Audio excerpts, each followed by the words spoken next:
Sean bienvenidos a Mente Abierta. Cuando comencé con este tema, esperaba estar equivocado, pero de hecho nada de la antigua Roma tiene documentación original.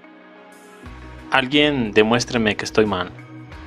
Realmente quiero estar equivocado sobre esto porque esto realmente molesta. La mitad de esos autores antiguos se mencionan entre sí. Por ejemplo, no encontrará ninguna fuente de Sócrates porque supuestamente no escribió nada. Pero Platón supuestamente registró algunos de los pensamientos de Sócrates y demás. Y de ahí viene nuestro Sócrates. Tal como dije, para citar a alguien antiguo, simplemente necesitas otro antiguo para mencionar a ese tipo. Lo siento, pero todas las fuentes serán del siglo XV y posteriores. Adivina qué. Entonces, si todo está escrito en la Edad Media, ¿por qué y cómo se citaban? ¿Fue esto como un fraude? ¿Se refirieron deliberadamente para agregar a la validez de todo? Esto parece bastante complicado. ¿O fueron estos escritos genuinos, de alguna manera erróneos y malinterpretados? Piensa en los tiempos anteriores a los descubrimientos de estas supuestas fuentes. Los nombres de los personajes principales son prototipos de personas reales. Sus nombres reales no se conocen. La antigüedad se introdujo para preservar la verdadera historia al presentarla como antigüedad. Los textos originales fueron alterados para adaptarse al perfil de los falsos tiempos antiguos. Los verdaderos autores de estos textos vivieron apenas 100 años antes de los descubrimientos iniciales del texto de 1418. Supongo que todos los Plutarcas y Sócrates vivieron después del siglo X. Buscando detalles sobre Roma en la Edad Media, la idea es que si se inventa la historia romana, tal vez gran parte de la creación de Roma realmente sucedió entonces. ¿Cómo fue la vida en aquel tiempo? Es notable para mí que la ciudad pasó de 1 millón de personas a unas 20,000 personas. Pero luego parece contradecirse a sí mismo diciendo que la gente huyó porque los acueductos estaban rotos, pero en realidad fueron reparados poco después de las guerras góticas. Que el Coliseo todavía estaba en buena forma hasta el 900. Lo más notable es cómo los campesinos no pensaban en Roma como una meca pagana caída. Estos artistas de las ruinas de finales del siglo XVII y principios del siglo XVIII, según sus cuentas, todas estas ruinas antiguas, entre comillas, fueron destruidas en el mayo del siglo XV a más tardar. Piranesi era uno de esos, pero había muchos otros. Si la fuente es del mismo grupo, entonces no hay mucho enigma. Además, supuestamente menos del 1% de la población podría leer o escribir. Si la lectura y la escritura se introdujeron en masa al público a través de, digamos, la imprenta, en ese momento, la gente puede inventar cosas y ocultar muchos de los manuscritos escritos que muy probablemente fueron muy valiosos y solo en manos de unos pocos. Si los originales fueron tan valiosos durante 1500 años, es muy sospechoso que ninguno sobreviva por 300 a 500 años adicionales. Además, cuando se tiene en cuenta la repentina oleada de descubrimientos previamente desconocidos de bustos y estatuas antiguas, que casualmente también comenzaron en el siglo XV, algunas preguntas deberían surgir cuestionando la autenticidad de toda esta antigüedad. Y las cosas siguen acumulándose.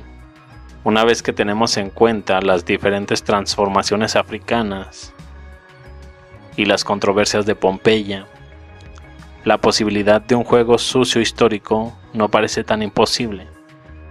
También me pareció muy extraño, después de ver este tema, estas personas escribieron en los tiempos tradicionalmente dados. Si tomamos en cuenta que estas personas escribieron en los tiempos tradicionalmente dados, entonces es extraño que a nadie le importaba escribir un relato de estos gloriosos eventos. Pero aún más extraño cuando se considera que casi ninguno de estos trabajos sobrevivió realmente, y los que sí, se descubrieron en la Edad Media. Cartago fue completamente destruido. Así es como los disculpan por no escribir su versión de la Guerra Púnica. Ningún otro observador se molestó en escribir nada. No comentaron otras culturas sobre la destrucción de Cartago, sobre las guerras púnicas. Muy sospechoso. Nadie ha hecho alguna vez estas preguntas antes, aunque probablemente muchas personas sí que se hayan cuestionado estas cosas, no solo de la arquitectura. En realidad están sucediendo muchas travesuras, con muchos aspectos diferentes de la historia. Cuando te enfocas en un tema, por ejemplo la herbolaria, la recolección, y pasas un tiempo estudiando medicina herbaria, todos los días, leyendo todos los libros acerca de, incluidas las fechas de publicación, los agradecimientos, las referencias, etc. Cuestionas y quieres saber más información, más detalles. Vas a la biblioteca por los libros mencionados, en las secciones de referencia al final de los libros, y después de leer más de 80 libros, y siguiendo cada una de sus referencias, descubres que todos se citaban entre sí. Hay una broma en la filosofía de que todos los filósofos posteriores son meras notas de pie de página a Platón y Aristóteles. Quizás no sea una broma. De verdad, en 2000 años, ¿nadie ha hecho alguna investigación original? Sin químicos, botánicos, alquimistas, granjeros, colonos a nuevas tierras, nadie. Eso parece un poco improbable, teniendo en cuenta que supuestamente hubo 1000 años enteros de Edad Media, cuando la gente moría de hambre o moría de peste y nadie tenía una tienda de comestibles u hospital. Uno pensaría que alguien habría asumido la tarea de aprender sobre plantas comestibles medicinales. Nuestra historia parece estar en medio de otra reescritura también. La arquitectura es la mentira más obvia de la historia oficial que nos cuentan, pero no la única. ¿Alguna vez te has preguntado acerca de estos delincuentes flagrantes de alto rango, alardeando como si fueran invencibles? ¿Crees que al menos la historia recordará sus fechorías?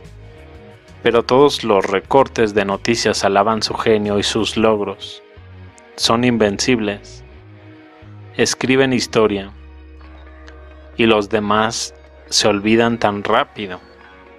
¿Qué tan atrás crees que pudiéramos ir investigando algún tema en la historia?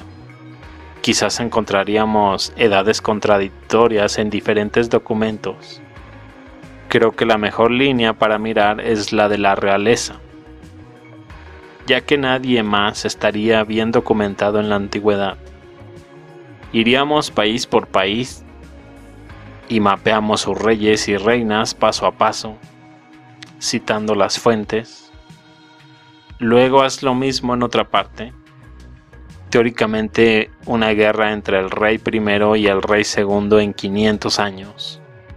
Debería alinearse perfectamente, ¿verdad? Pero ¿qué pasaría si no lo hace?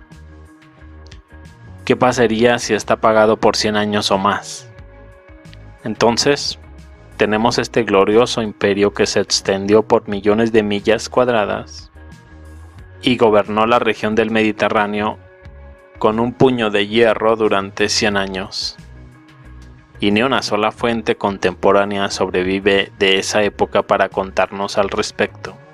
Es una maravilla que esto haya sido ignorado y pasado por alto durante tanto tiempo. Parece como que realmente no hubo un imperio romano en absoluto.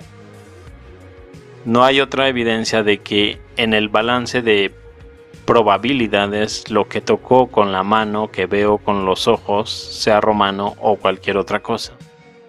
Sin el etiquetado que surge de la documentación, no hay ninguna evidencia en absoluto. Lo mismo con el arte. Los tasadores, compradores, vendedores, se reúnen y usan la Provenza como evidencia de autenticidad y como yo, se dejan engañar, pero a diferencia de ellos, te mantienes callado al respecto. Casi todo lo que tenemos sobre la historia romana parece increíble, desde tener maestros constructores mientras marchamos a pelear, además de tener a mano los materiales necesarios para construir, hasta calcular fórmulas matemáticas complejas usando números romanos difíciles de manejar.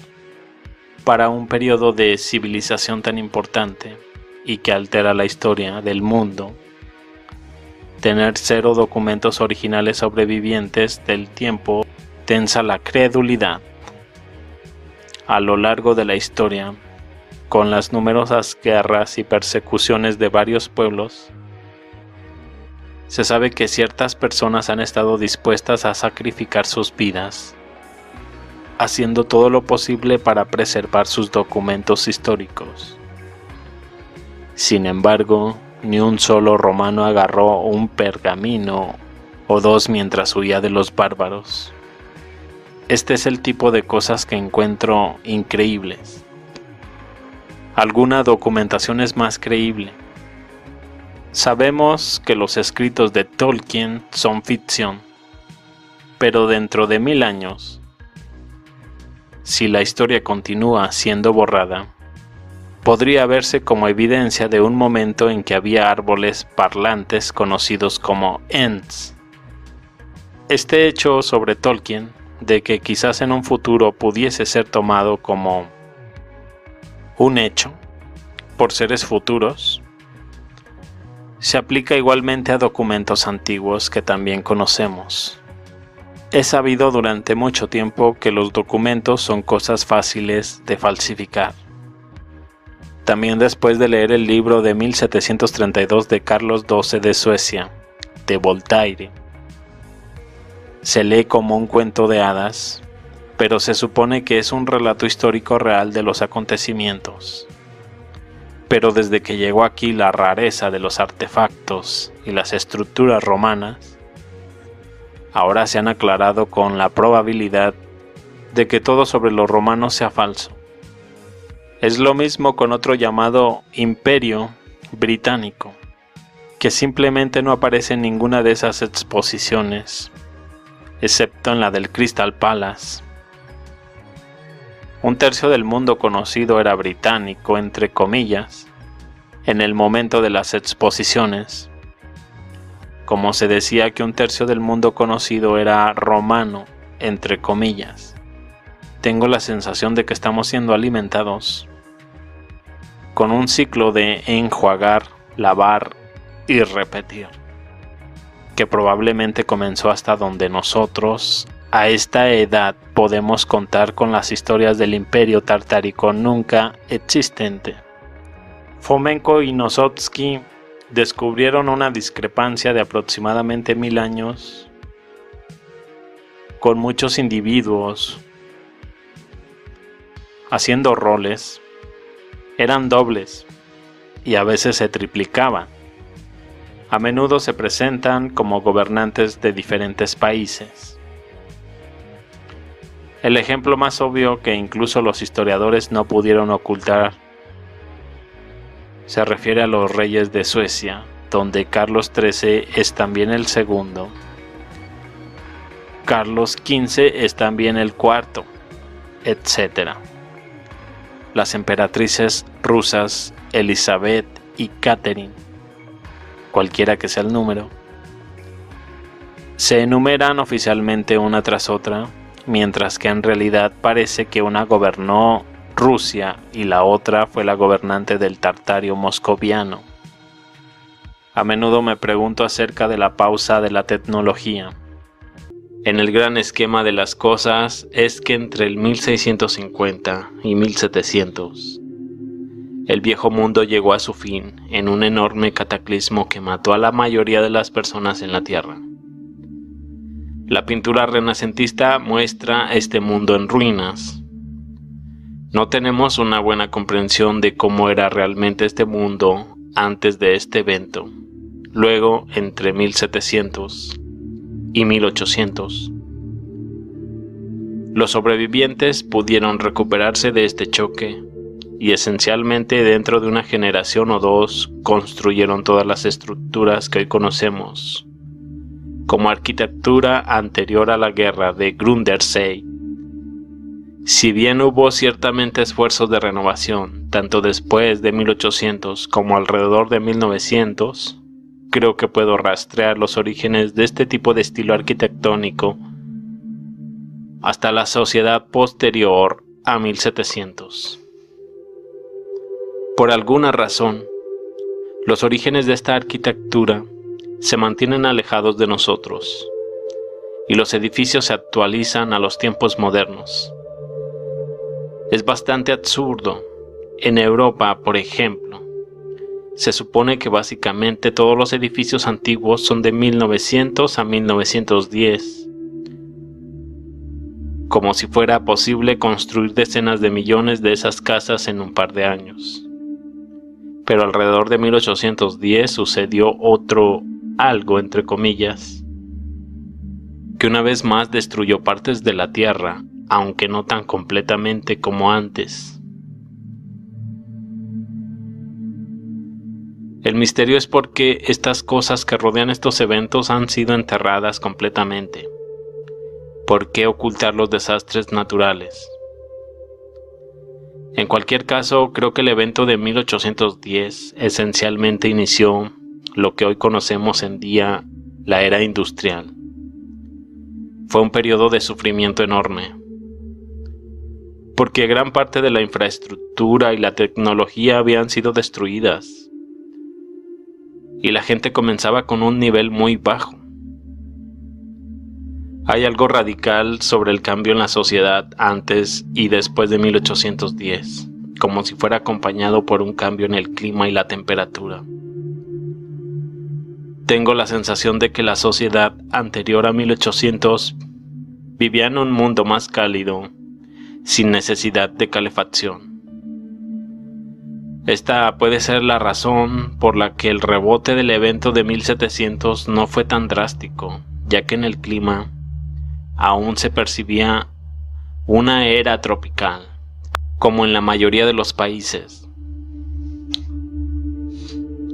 Puede ser que la guerra de los Estados Unidos de 1812, también conocida como la Segunda Guerra de la Independencia,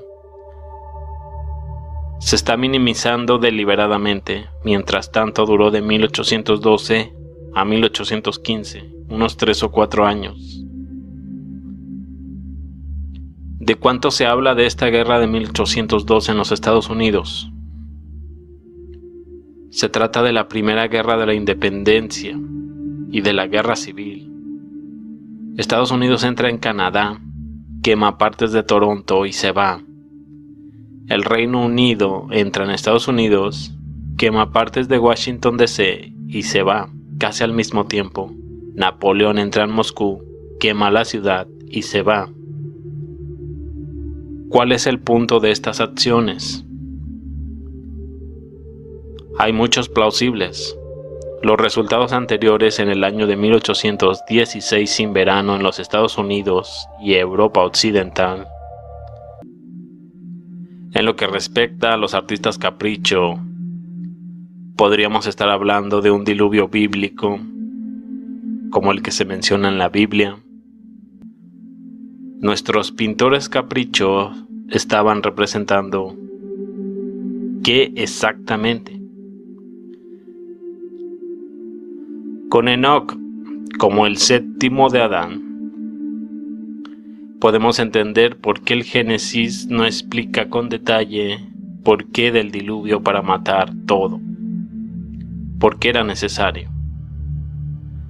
Y quizás la razón por la que no vemos esos detalles es porque Moisés, el supuesto autor del Génesis, vivió mucho tiempo después de Enoc.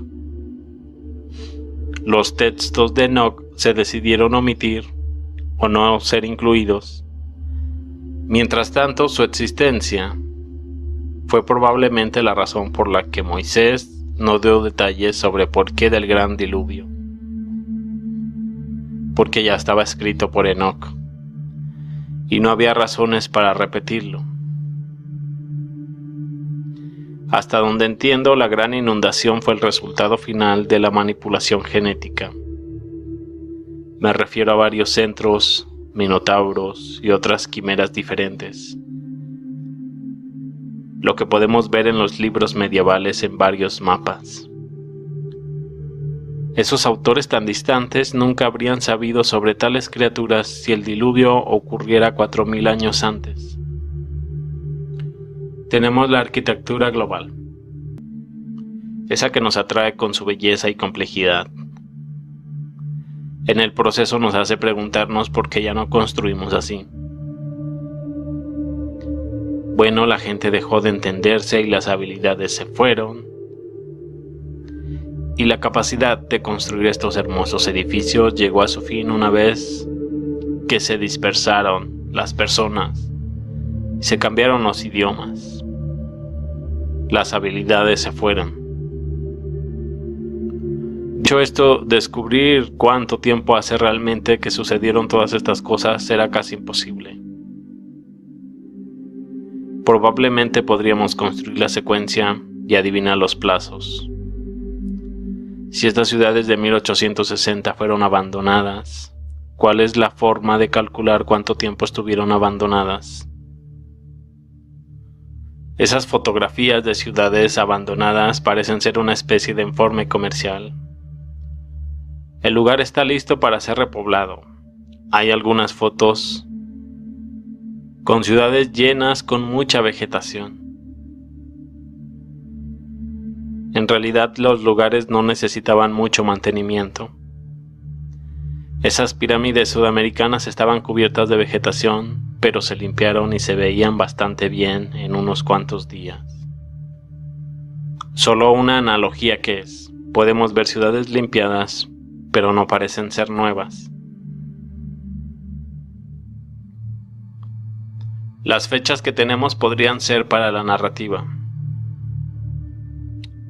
Podríamos tener 1815 seguido de 1816, con un año intermedio en papel.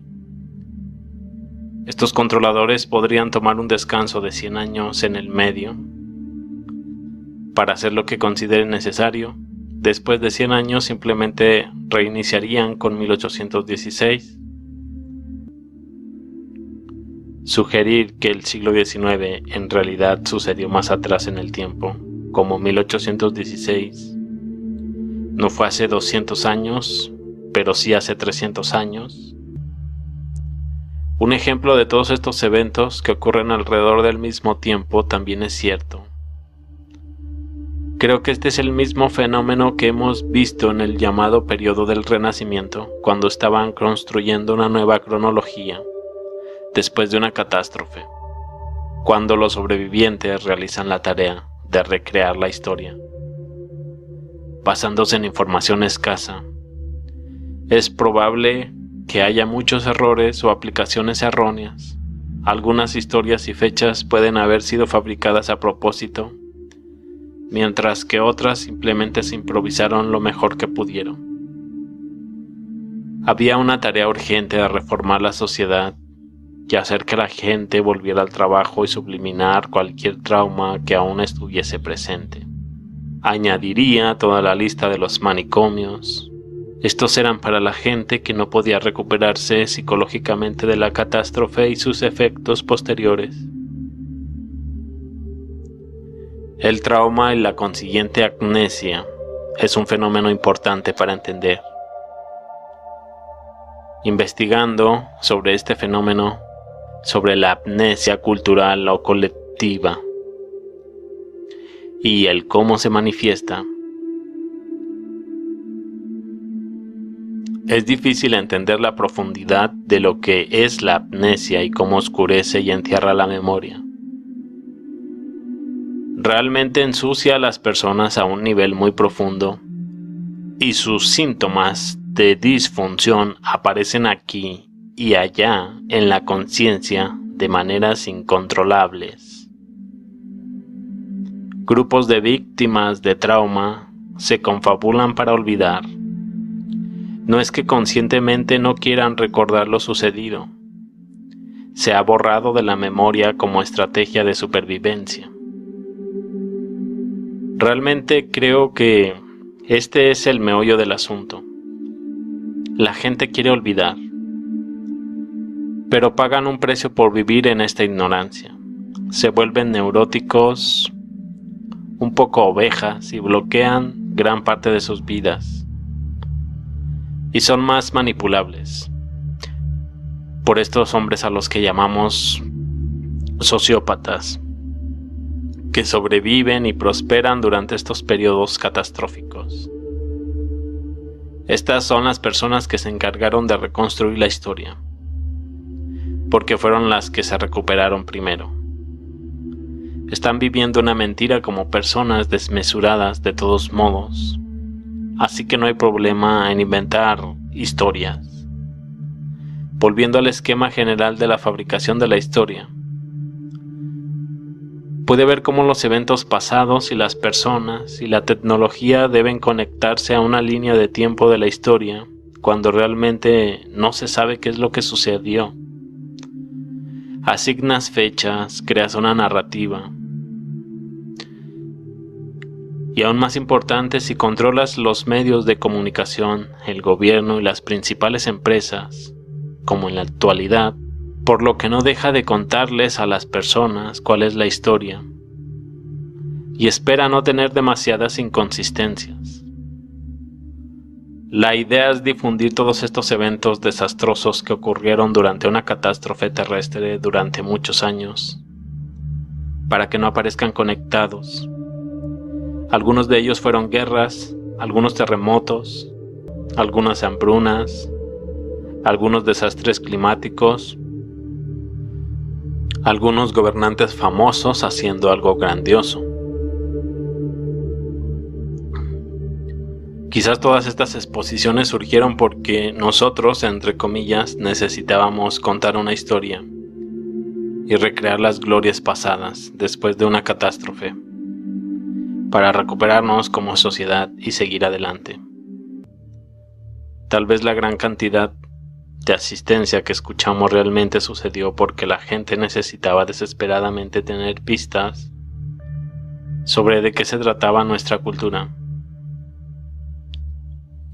Cuando grandes grupos de personas están en un estado mental aterrorizado y cerca del hambre, podría ser mucho más fácil para ellos cambiar a un estado mental bicameral, donde cada vez es más fácil controlar a las personas para cualquier fin que sea necesario. Podría propagarse como una infección bacteriana o viral, como la histeria masiva, pero en este caso como la zombificación adaptiva masiva. Te darían la mano, sonreirían con tus bromas y alimentarían a sus hijos, pero no habría impulso para cuestionar nada. Puede que no haya impulso para grabar, entre comillas, mucho de nada, pero haber un gran aumento en el deseo de seguir órdenes y hacer mucho trabajo por poco o nada de pago, a lo que consideraríamos un gran ridículo, pero la catástrofe post-apocalíptica tiene sentido. Un sentido perfecto para la supervivencia de las especies. Algo interesante a considerar es la guerra de 1812, una guerra llamada muy extraña. Muy rara vez hay una guerra en 1633, por ejemplo. Tienen nombres: Guerra de los 100 años, Guerra de Independencia de los Estados Unidos, Guerra de Crimea, Guerra de los Bóers, Primera Guerra Mundial. Que la guerra se llame de 1812, cuando duró años después, es revelador. Mientras se libran las guerras napoleónicas, un hombre supuestamente se agrupa en un montón de conflictos nuevamente. La intuición me dice que hubo un conflicto global gigante que terminó en la fecha de 1812. Siento que lo que se llama el Gran Terremoto de Nueva Madrid, destrucción de cometas, destrucción de guerra, incendios urbanos, terremotos, podría estar solo o estar relacionado con ese conflicto global gigante entre lo que podemos llamar el viejo mundo o las viejas costumbres, o lo que sea, se hizo cargo. Cuando ese conflicto terminó, esta fecha de 1812 se convirtió en un periodo masivo de limpieza y reasentamiento. Este periodo podría haber tomado décadas, más probablemente 100 años o más. Por lo tanto, la finalización de esta guerra y el próximo año no son necesariamente un año en el tiempo real, pero podrían ser cientos, quién sabe. Los 1000 años desaparecidos reclamados por Fomenko podrían haber estado en este punto. Lo que se convirtió en nativos, entre comillas, en todo el mundo, podrían haber sido los salvadores de este periodo, obligados a abandonar las viejas ciudades y hacer nuevas formas en un estilo más primitivo. Por lo tanto, los nativos podrían tener una larga tradición de estar en la naturaleza y vivir como creemos que lo hacen. Pero hubo un momento anterior que incluso ellos olvidan que podrían encontrarse en su mitología fundamental si miramos con suficiente profundidad. Las fotos de las ciudades pueden no ser de 1850 o 1870, sino de lo que sería 850 u 870, por ejemplo, o quizás 1350 o 1370. Y el mundo pasó por una reestructuración gigante. Una vez que las cosas estuvieron en su lugar, el reloj de tiempo para nosotros, entre comillas, se reinició y aquí estamos. Por supuesto, todo esto es solo una teoría, pero algo al respecto parece decir: estás yendo en la dirección correcta. Todavía no estás allí, pero sigue buscando, te estás acercando. Y por supuesto, viene la siguiente pregunta: ¿y qué pasa si lo descubro? Me refiero a descubrir realmente la verdad de nuestro pasado, que creo que todos queremos. ¿Tendría algún impacto real en algo en el mundo? Esta teoría tiene algo de simplicidad hermosa. Hace que las cosas sean mucho más fáciles de resolver y explica múltiples preguntas que todos hemos estado haciendo. Pregunto, ¿cuál sería el beneficio de ocultar este evento de nuestra civilización actual? Vuelvo a preguntar, ¿hubo alta tecnología involucrada que no necesita ser revelada? ¿Estábamos interactuando y observando algo interdimensional. Si se trata simplemente de un desastre natural, ¿por qué sería tan importante meterse con una historia como esa?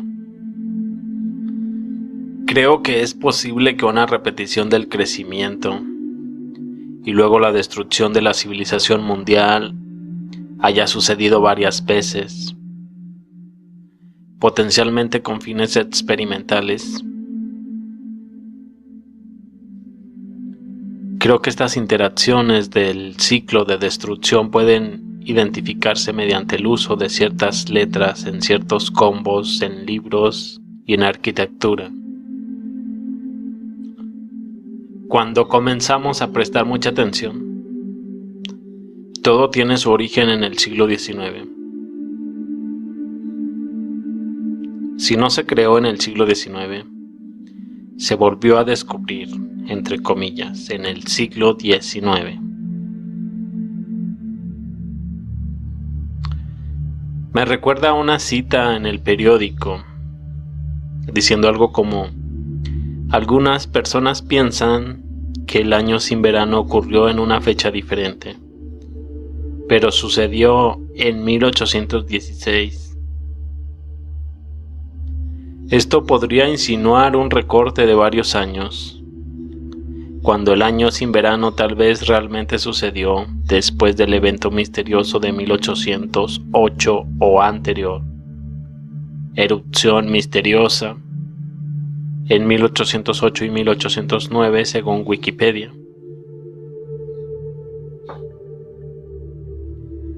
Creo que lo que sucedió realmente en lo que respecta a este año sin verano es fundamental para comprender de dónde venimos y cuáles son las raíces de nuestra sociedad. Si bien las muertes se están minimizando hoy, este evento puede haber matado a una parte relevante de la sociedad de ese entonces. El hecho de que este periodo de tiempo también se combina con varias guerras se ha observado anteriormente, especialmente la conexión con Napoleón. Creo que cuando se trata de patentes, lo que pueden haber hecho es tomar toda la tecnología de la civilización anterior y simplemente compartirla entre los nuevos varones ladrones, lo que significa que necesitaron un par de años para organizarlo todo. Y resultó en grandes cantidades de tecnología se patentarían. Es decir, se pusieran bajo la propiedad de un par de personas. No creo que los incendios hayan existido. Probablemente solo repararon las estructuras existentes, declararon que había incendios y luego establecieron la opinión de que todo fue reconstruido. Redactar la existencia de estas casas desde antes de la calamidad, entre comillas, hasta los tiempos más nuevos es un esfuerzo por reescribir la historia. Esencialmente terminamos con un solo evento. Un evento de destrucción extendido en el tiempo, con varias causas de destrucción asignadas. Esa sería la estrategia más efectiva para obstaculizar cualquier intento de redescubrir la verdadera historia. Creo que esto también explica algo que la mayoría de los historiadores simplemente dan por sentado. Si la mayoría de las personas fueron asesinadas por catástrofes cósmicas, entre comillas, y los ejércitos solo se enviaron después para reclamar esencialmente el nuevo territorio, eso sería más creíble.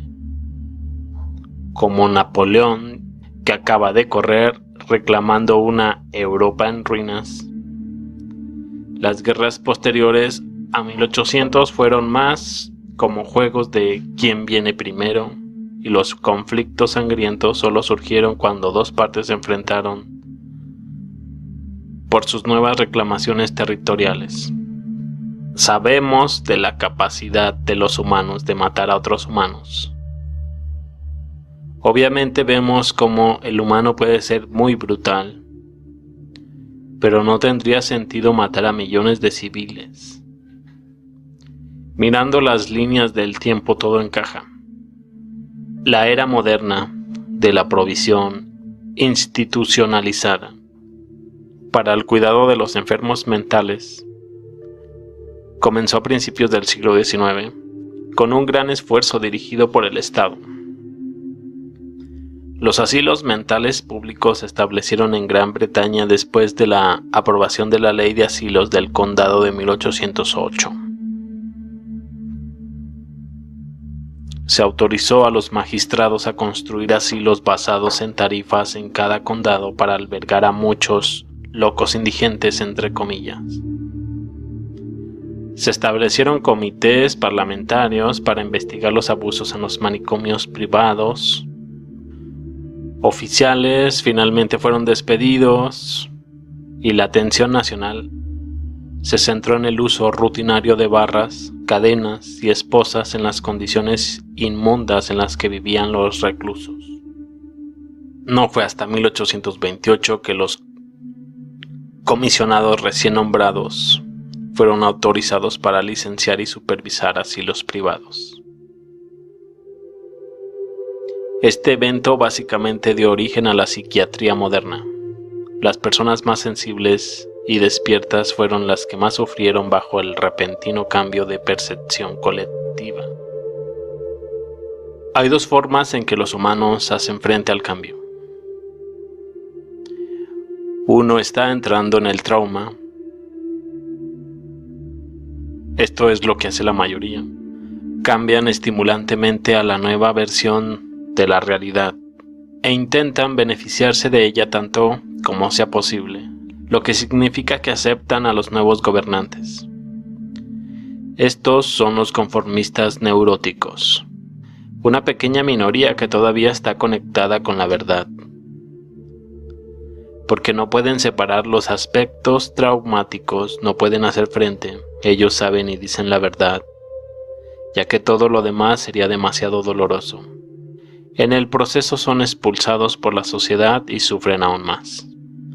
Los conformistas erigen lugares especiales para aquellos que no pueden hacer frente al trauma, y así nace la psiquiatría. Hasta el día de hoy, la psiquiatría, la filosofía son simplemente una forma de controlar a aquellos que no pueden funcionar. Y aún hoy esas personas tienden a saber algo que la mayoría no sabe. Es una forma de la mente colectiva de suprimir la verdad sobre nuestro pasado, sin pasar por el dolor de los propios y del pasado de las sociedades. A menudo es imposible ver las verdades más amplias sobre nuestro mundo. Esta imagen muestra un mundo que se estaba volviendo más frío, donde los que sobrevivieron son los psicópatas. La resistencia contra puntos de vista alternativos sobre el mundo, ya sea cosmología o historia, se ve impulsada en gran medida por la resistencia contra dejar salir el trauma. La existencia de la academia se basa solo en mentiras. Los historiadores alternativos cometen el mismo error. Si bien reconocieron fuerzas y misterios inexplicables, lo pusieron todo hace miles de años en el pasado. Ahora mismo vemos un colapso colectivo, uno que pudo ser pospuesto con las dos guerras mundiales, pero ahora con las guerras como historia, las personas comienzan a salir del modo de supervivencia y son gobernadas por estas fuerzas inconscientes nuevamente, lo que se manifiesta en el miedo a la extinción, del colapso ambiental. Si bien es demasiado doloroso ver que solo la humanidad misma está degenerando, al menos la idea de que algo está muriendo se proyecta en el mundo. Incluso las personas conformistas neuróticas comienzan a darse cuenta de que tiene que haber algo más grande que nuestra vida moderna.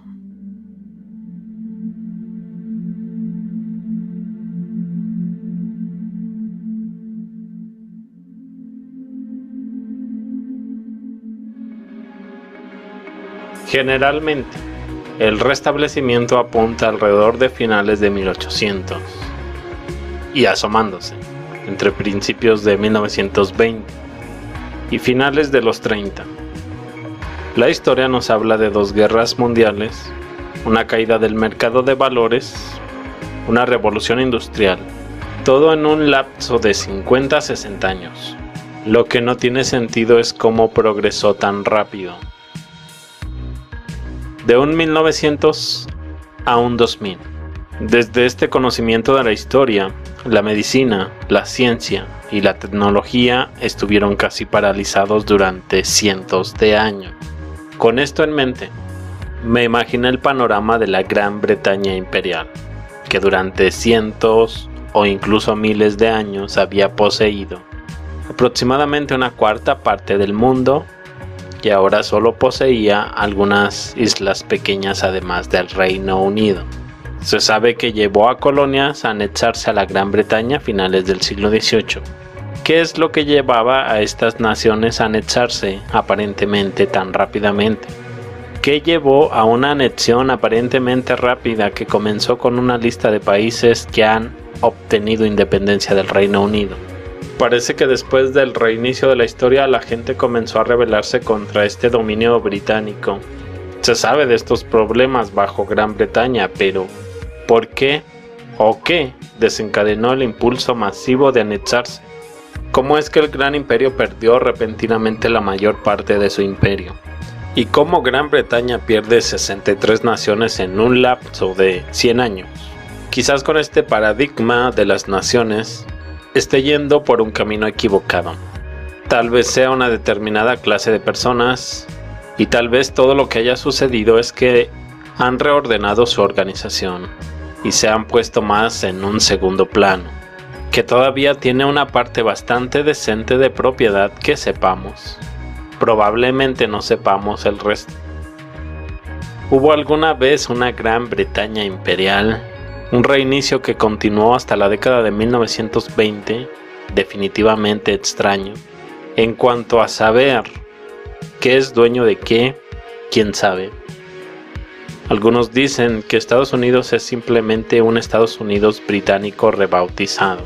Algunos dicen que India y Pakistán son simplemente la misma India británica con nuevo nombre. Los australianos podrían estar en desacuerdo con que se les llame una pequeña isla y ¿quién puede olvidar el cambio de nombre del dominio de Canadá de Su Majestad? La Gran Bretaña imperial es un concepto, una idea, una noción en la misma línea del Imperio Británico y de hecho del Reino Unido de Gran Bretaña e Irlanda. Etiquetas inventadas, regurgitadas una y otra vez hasta que por alguna magia que no se puede comprender que la gente las acepte como reales. Entonces, no es posible que los británicos fueran India, Pakistán, Australia, etc. ¿Quiénes son los británicos? Es la pregunta. O más bien, ¿qué son los británicos?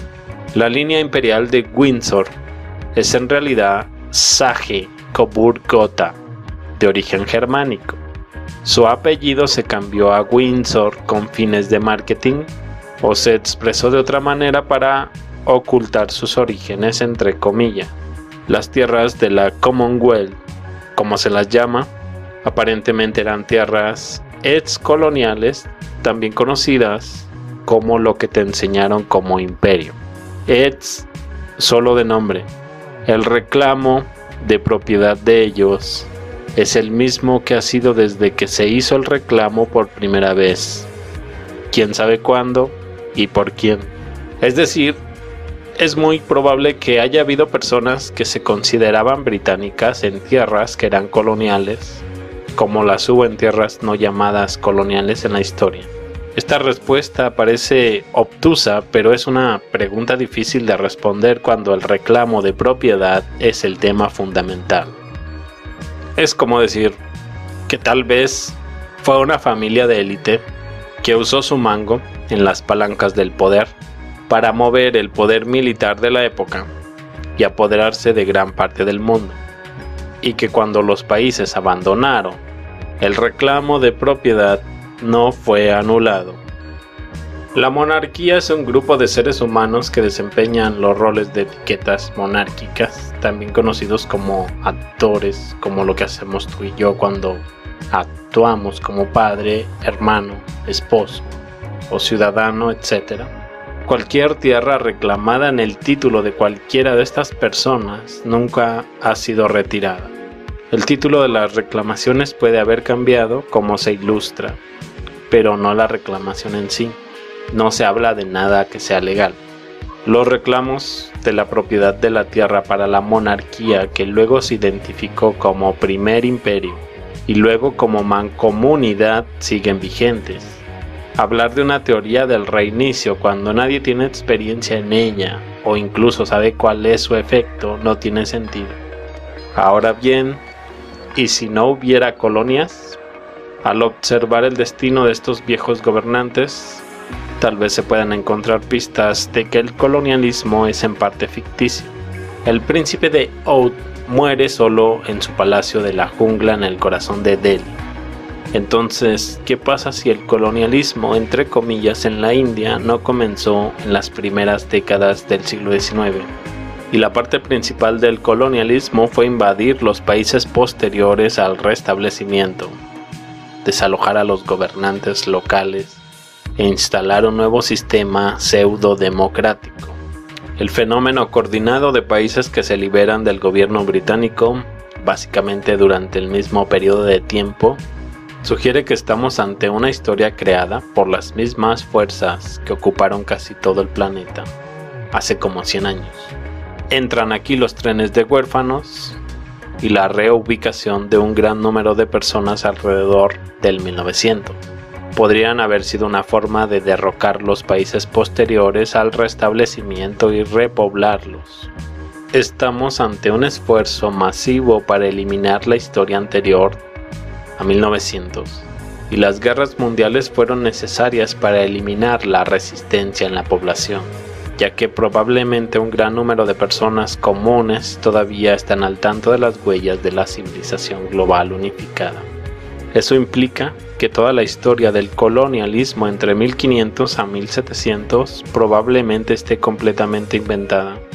Eso incluye la gran construcción colonialista o unos británicos reconstruyendo la India desde cero. Todo es mentira. En cambio, algo revolucionario y que sacudió el mundo ocurrió en algún lugar entre 1700 y 1850, y la cultura unificada global se rompió. La mayor parte del conocimiento de la energía libre y la alta cultura se perdió, y el resto fue rápidamente enterrado por fuerzas parasitarias. Fuimos lanzados colectivamente a una era oscura. La gente comenzó a concentrarse en la supervivencia y se olvidó del pasado, en su amnesia. Sobrevino un periodo de sufrimiento, pero lentamente la élite reintrodujo algunas partes del conocimiento antiguo para transformar la sociedad de una manera que les convenía. Es lo que conocemos como la era industrial. Creo que la idea de que el colonialismo sea en gran medida una invención es una de las ideas más importantes para comprender más sobre el pasado reciente. Sugiero que el imperialismo era real, el colonialismo no lo era, y los imperialistas inventaron una historia más larga. Destronaron a los gobernantes locales impotentes, instalaron sus invisibles estructuras de poder pseudo-democráticas, y el objetivo principal era deshacerse de las monarquías lo más rápido posible, romper los reinos independientes. En aquel entonces las potencias europeas ya estaban controladas en secreto por la Cabal, y lograron que pareciera que Gran Bretaña, Portugal, España y Rusia estaban compitiendo, pero estaban trabajando juntas. En una nota al margen, no sé por qué Alemania fue un jugador menor en esta carrera, pero parece que la decisión ya se había tomado en ese momento para no permitir que Alemania se convierta en un jugador importante y eliminar su poder sobre la próxima. Esto es sorprendente, ya que Alemania fue el centro de la falsificación de la historia de Rusia y Tartaria en el siglo XVIII. Era una carrera contra el tiempo. ya que la mayor parte del mundo se estaba recuperando del reinicio, y todo lo que los europeos tenían que hacer era tomar un par de soldados y civiles, llevarlos rápidamente a los reinos, desalojar o manipular a los gobernantes y exclamar un nuevo sistema político. La historia oficial de este evento se escribió después, y aquellos que podrían haber protestado estaban tan impotentes ahora con su voz, es decir, no formaron parte de los libros escolares. En resumen, hubo un reclamo de propiedad sobre estas tierras después de algo, en algún momento, como un reinicio. La monarquía recogió el reclamo. Quizás se crea que esto es injusto y que el reclamo debería haberse revertido a la gente en el área, o quizás el reclamo fue justo. En cualquier caso, ¿qué opinan ustedes? ¿Crees que ahora estemos engañados sobre lo que es el Imperio Británico, el colonialismo, o que se remonte mucho más atrás de lo que indican las fuentes? Al menos según la narrativa oficial, Alemania se fragmentó en cientos de pequeños reinos y ducados después de la Guerra de los 30 años, así que se supone que hubo tal guerra. ¿Quién estaba peleando y por qué? Esa es una pregunta diferente. Quizás alguna acción de castigo. Alemania podría haber sido demasiado peligrosa para otros, como Reino Unido, al igual con la Primera Guerra Mundial y la Segunda. Gente que reclama tierras en nombre de un monarca. Un mismo reclamo que fue hecho por otras personas en diferentes tierras para diferentes monarcas, por las mismas razones probablemente antes mencionadas.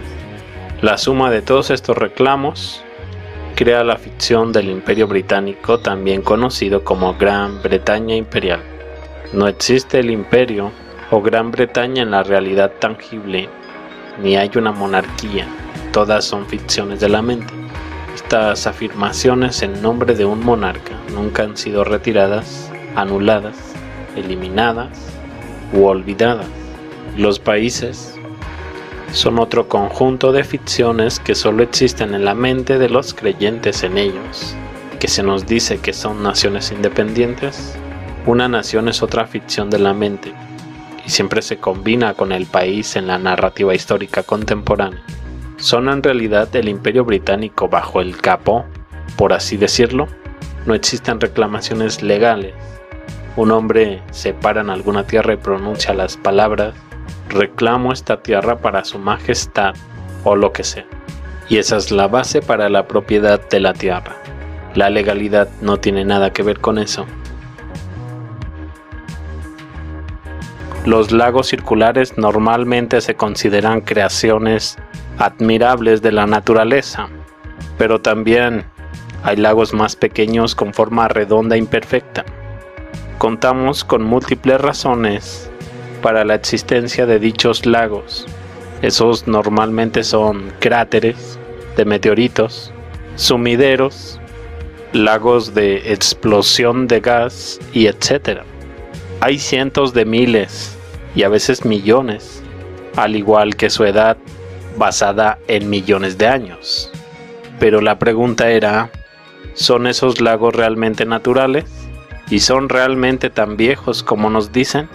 Si los daños a varias ciudades e infraestructura relacionados con la Guerra Civil de los Estados Unidos de 1861 a 1865, a los que probablemente podríamos agregar todos los incendios urbanos, fueran realmente el resultado del llamado terremoto entre comillas de Nuevo Madrid de 1811 a 1812, estos fuegos entre comillas sin víctimas probablemente terminarían con millones de humanos muertos de todos los tamaños. Agrégale esta ridícula tabla de crecimiento de población mundial y encaja perfectamente. De esta forma, las destrucciones de la guerra de Crimea tienen una explicación mucho mejor. Todas las guerras de 1812, tanto napoleónicas en Europa como la Segunda Guerra de la Independencia en los Estados Unidos, se conectan. Ahora que este 1812 es la mayoría de las independencias en toda América, la quema de Moscú y Washington DC se explica mucho mejor de lo que sugiere la narrativa. El año sin verano, que supuestamente fue en 1816, también se mete en la mezcla, pero probablemente termine retrasándose 1 o 2 años. Se establece el tiempo fantasma que podría ir de 1812 hasta aproximadamente 1871, o puede ser un poco más tarde, con todo lo que está entremetido, inventado. Faltaban millones de multitudes visitando exposiciones. ¿A dónde fueron? En ninguna parte. Sin estas exposiciones no tenemos historia, al menos en los Estados Unidos, que es donde con mayor frecuencia se celebraron. Ahora sácalas de la ecuación, sin todas las fotos del avance entre comillas de las Expo, ¿qué nos queda? Nos quedamos con las fotos escenificadas de la guerra civil. Quítalas también y no tenemos más que dibujos animados para la historia fotográfica. Y lo mismo sucede para todos los países. Estas ciudades abandonadas de la década de 1860 tendrían una mejor explicación. Y parece que el escenario anterior podría aplicarse al resto del mundo. Y finalmente todo lo anterior se une con un arma. Y probablemente sean las fases. Si el poder de las fases es real, esta tecnología no podría existir en el vacío de los carritos de caballo. Había otras cosas increíbles por ahí, como trenes neumáticos y otras cosas avanzadas. El tiempo de la invención de la fotografía se tira por la ventana. Probablemente también podríamos tener en cuenta nuestros bosques jóvenes. Esencialmente terminamos con un solo evento de destrucción distribuido en el tiempo, con varias causas de destrucción asignadas. Para una posible explicación de la inundación de lodo, que no requiere agua desde arriba o desde los lados, ¿sabías que aparentemente las aguas subterráneas pueden formar olas arrastrando la tierra con ellas?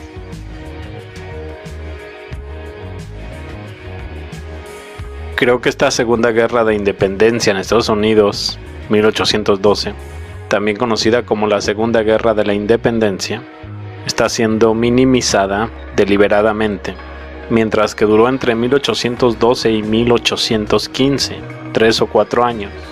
¿Qué tanto se habla de esta guerra en 1812? Se trata de la primera guerra de la independencia y de la guerra civil. Ocurren cosas curiosas. Estados Unidos entra en Canadá, quema partes de Toronto y se va. Reino Unido entra en Estados Unidos, quema partes de Washington DC y se va. Simultáneamente, Napoleón entra en Moscú, quema la ciudad y se va. ¿Cuál es el punto de estas acciones?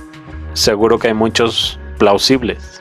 Lo anterior da como resultado el año de 1816 sin verano en Estados Unidos y Europa Occidental. Casi al mismo tiempo, América, en Sudamérica, están luchando por la independencia, están vistiendo uniformes muy similares y quemando entre comillas sus propias ciudades en el proceso. En lo que respecta a las ruinas, capricho, y considerando el tiempo falso proporcionado, quizás los pintores capricho estaban representando que las fechas que tenemos podrían ser para la narrativa. Podríamos tener 1815 seguido por 1816, con un año de diferencia. Los controles podrían tomarse un descanso de 100 años para hacer lo que consideren necesario. Después de 100 años simplemente reiniciarían con 1816.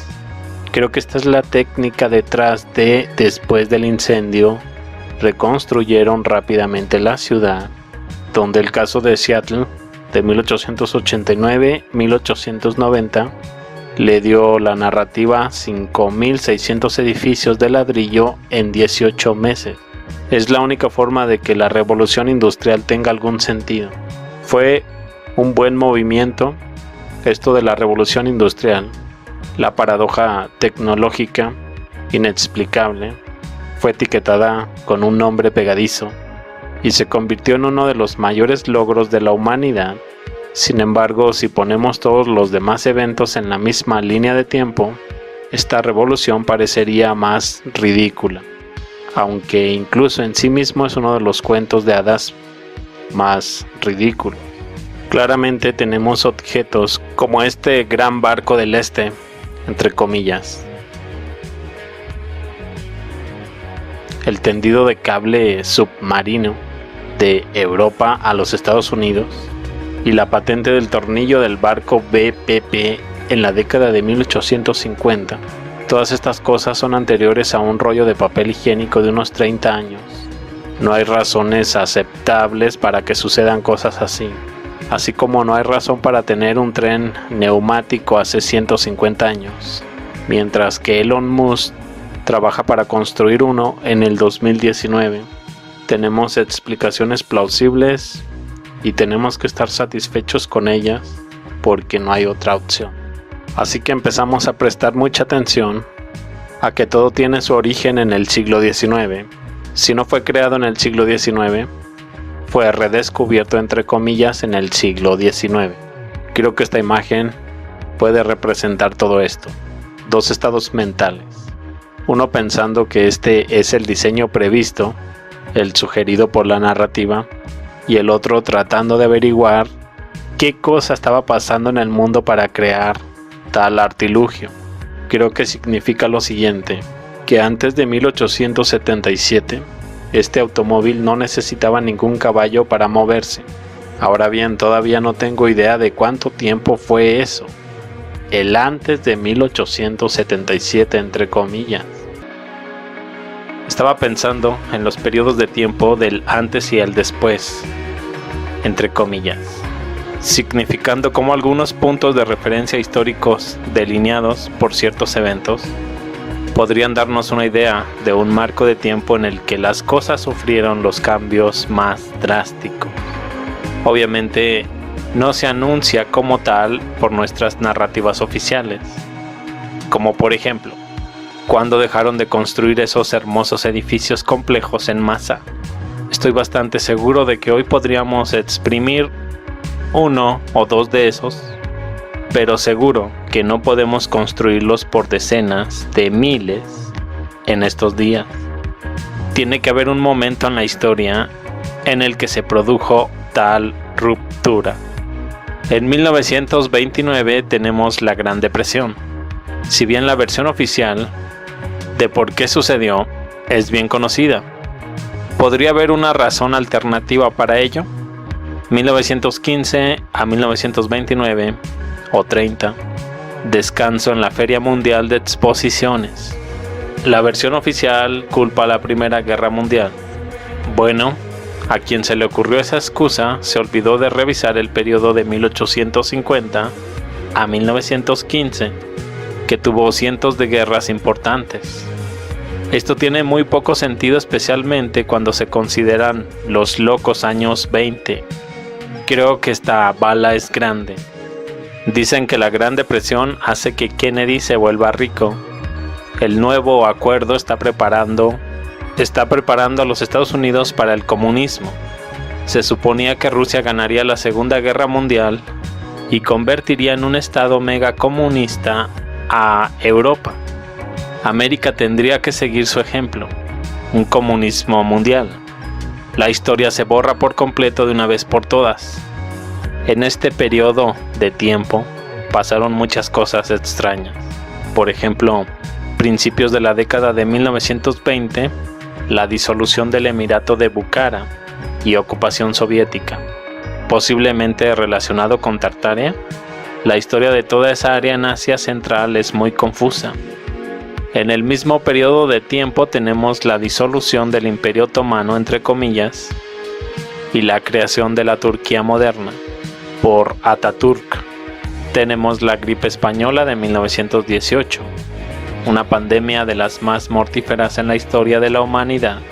Lenta, pero seguramente los medios hostiles están admitiendo la cronología adecuada. Imágenes desesperadas de la América rural que muestran una depresión al estilo de la década de 1930. En realidad, duraron hasta los 60. Necesitamos estar atentos a eventos duplicados entre 1917, 1930 y 1940 a 1970. También se le robó al hombre independiente su derecho a la propiedad y lo hizo dependiente de los combustibles fósiles. En el Congreso de Viena de 1814, un libro que detalla varios pequeños detalles de esa memoria, en primera persona, detalles que no están incluidos en nuestros libros de historia, sin mención de alguna catástrofe masiva, excepto la guerra napoleónica, sin muertes masivas, excepto por la plaga e incluso cuando hubo noticias de la plaga que llegaba a Viena durante el Congreso con la asistencia de los jefes de todos los estados europeos. Las partes continuaron sin cesar. Pase lo que pase, lo hizo después de 1814. El autor del libro da un marco de tiempo de cuándo escribió esas memorias, en algún momento antes de 1900. Creo que estamos pasando por alto también la razón por la cual las exposiciones mundiales se incautaron en 1915, y probablemente porque la razón no se menciona en los registros históricos. ¿Qué tal si incluso vivimos en la depresión aún mayor que la que inició en 1929? Y parece también una gran matanza planificada, como si la Segunda Guerra Mundial fuera necesaria, entre comillas, para sacarnos de ella. Existen hipótesis también que el único objetivo de las guerras mundiales para ambos lados era provocar el comunismo mundial. La Primera Guerra Mundial solo terminó una vez que Tartaria finalmente cayó ante la Revolución Roja. Entonces, ¿cuál fue el punto de la gripe? ¿Podría haber sido algún tipo de arma biológica destinada a sacrificar a la población? Esto facilitaría borrar parte de la historia, especialmente sobre la guerra que acaba de terminar, entre comillas. Si la arquitectura es de otro mundo, la gente simplemente no se da cuenta de lo que hemos perdido porque todavía hay muchos de esos edificios antiguos alrededor. Todo el mundo se detuvo. Esto debería valer la pena sobre un estudio, incluso para un historiador convencional, porque es algo absurdo. No se supone que las sociedades humanas tienen tantas capas que una decisión tan de arriba hacia abajo no sería posible hace 100 años. Sin embargo, la economía puede ser una respuesta, y probablemente la economía mundial ya tenía el control central durante ese tiempo. Si quitas el dinero, la gente ya no podrá comprar edificios decentes. Este es el incentivo que hasta el día de hoy lleva a la creación de edificios baratos y feos para las masas pobres. Agrega esto a la crisis, que es la guerra en sí, y este escenario se vuelve aún más probable. La gente no se pregunta por qué ya no construimos tales arquitecturas hoy en día. En cambio, están consumiendo ideologías, quizás algunas pacifistas en todo el mundo, pero al mismo tiempo tenemos decenas de guerras por poderes libradas en todo el planeta. La televisión selecciona y transmite celebridades con opiniones políticas aprobadas y crea una población de pensamiento no crítico, uno que no desafía los puntos de vista del establecimiento, y si los cuestiona, descubrirá que no puede criticarlos. La interacción humana es muy complicada, debido al desconocimiento de la población general del mundo en su conjunto. Puede parecer que estoy desconcertado, pero no. La práctica de la psicología llegó a nuestra puerta junto con la reescritura de la historia mundial, una forma de control. La psicología le dio a la sociedad una nueva visión de la naturaleza humana, lo cual es bueno. También creó una forma de nuevo control sobre las personas al tener una razón para sus acciones que estaban más allá de su control. Las dos guerras mundiales fueron solo continuaciones de la guerra revolucionaria original. Incluso tenemos una agencia gubernamental creada para borrar esa historia y censurar lo que sabemos de la historia. ¿Les suena Smithsonian? Ahora bien, hay quienes piensan que el capitalismo murió desde 1913, cuando nos deshicimos del patrón oro, que funcionaba desde los albores de los tiempos. Ahora tenemos la economía de banca central, crear dinero de la nada, dinero fiduciario, sin valor que lo respalde. Puede tener consecuencias desastrosas. Cada año el dinero se devalúa. Por eso los bienes raíces son tan caros hoy en día. Los especuladores también son parte del problema. Además de eso, cuando creas dinero de la nada, puedes librar más guerras. Realmente el comunismo pudo haber ganado la guerra. En cuanto a la arquitectura, ya nadie se pregunta por qué ya no construimos cosas así. Es un poco extraño. La gente asume que se debe a las regulaciones de construcción. Supongo, ya no se nos permite construir las hermosas obras de arte que son los edificios muy antiguos.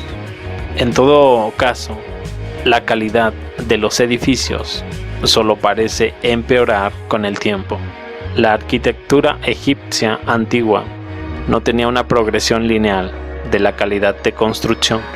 Tenía exactamente lo contrario. Lo que se encontró fue que las cosas que estaban debajo de algunas de las obras posteriores eran en realidad de mucha mejor calidad desde el punto de vista de la ingeniería.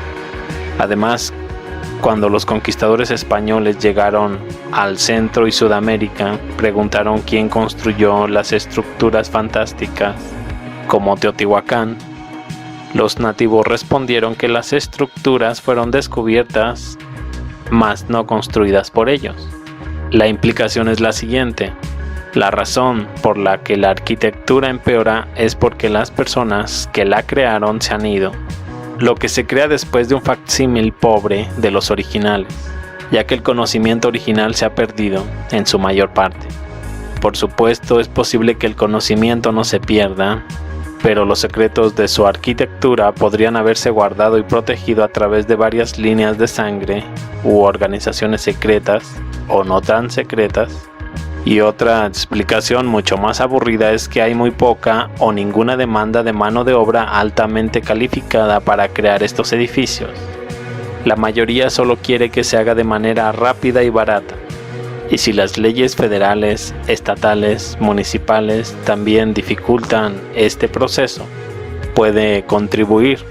Podría entender por qué la mayoría de los edificios son tan aburridos o más baratos en estos días, pero aún debería haber algunas obras increíbles. Sin embargo, no conozco ningún edificio reciente que sea increíble. Por cierto, todavía tenemos gente que lo intenta un poco. La ópera de Sydney cuenta tal vez. Ahora bien, Tartaria vendría a haber sido como una civilización perdida, una unión global, porque habría ocupado todo el norte de Asia, Mar Caspio, los montes Urales, hasta las costas del Océano Pacífico, China, India, Mongolia, Japón, Australia. También fueron parte de este vasto imperio en algún momento. Edificios en el norte y sur de América son atribuidos a esta civilización, como las grandes mansiones en la parte norte de América. Ya estaban cuando llegaron los europeos, quienes simplemente las ocuparon. Tartaria posiblemente se desintegró a raíz de varias catástrofes, por ejemplo, una misteriosa inundación de barro masiva. ¿Con qué objetivo? Ocultar quizás sus grandes ciudades y la evidencia de este poderoso imperio. En antiguos mapas aparece ocupando toda Siberia, así que no sería una civilización perdida totalmente, pero sí aspectos importantes que habrían sido suprimidos, como su influencia sobre Europa, América. Tartaria aparece en varios mapas oficiales y publicaciones de antes del siglo XIX, luego desaparece de ellos. Y según muchas evidencias aportadas, esta nación también habría sido muy avanzada. Hablamos de tecnología limpia y libre. Las razones para eliminar a Tartaria quizás tuvo que ver en algo la ambición por su extenso territorio, robar y manejar los conocimientos científicos y tecnológicos que albergaba. Sin embargo, dicha desintegración de tal imperio no fue algo de la noche a la mañana. Estamos hablando de un tiempo bastante extenso. Podríamos situar como comienzo la época medieval. Una de esas tecnologías de las que hablamos podría ser una del tipo inalámbrica tipo Tesla, basados en diversas fotografías relacionadas, por ejemplo algunas con postes urbanos que podrían haber servido para la energía inalámbrica, una energía extraída de la atmósfera, por lo que el encubrimiento de dicha existencia de Tartaria también podría haberse ejecutado a través de las llamadas inundaciones de barro. Por lo tanto, cuando hablamos de Tartaria, hablamos de una supresión histórica. También, y debido a las descripciones y relatos argumentados, Tartaria bien podría haber sido el último de los países que albergaron a la raza de los gigantes, pero hablamos de un tipo de gigante moderado que poseía un gran conocimiento. Los habitantes de Tartaria habrían sido considerados como gigantes si los comparamos a nuestra altura promedio. Otra cosa que podríamos hablar de estos tartarianos de gran estatura, se cree que pudiesen haber sido breaterianos. Por lo tanto, no se basaban en la digestión y en la quema de calorías de los alimentos, sino que recibían la energía directamente del sol, el éter. Algo muy similar a lo que comentaba Tesla. Decía que se podía usar el calor del sol, el cual se transporta a través del éter como alimento. Por eso relacionan al éter con electrones, con la atmósfera, con el oxígeno y un etcétera. Por lo tanto, estos tartarianos tenían un sistema digestivo alterado, diferente al que tenemos ahora. No tenían la necesidad de inodoros en sus casas. Una de las principales razones por las que quizás no encontramos baños en el pasado reciente, tartarianos maestros en la albañilería, construcción de ladrillo, una energía sin universos y una gran arquitectura, con estilos que van del esque romano gótico, el que todavía podemos encontrar en algunos conductos de agua, ayuntamientos, bancos, estaciones de agua, hospitales, edificios, en cualquier ciudad. Ahora sería bueno tocar el tema de los gigantes, independientemente de lo que pienses acerca de lo expuesto sobre el tema Tartaria y la especulación sobre personas gigantes. Eso sería lo de menos.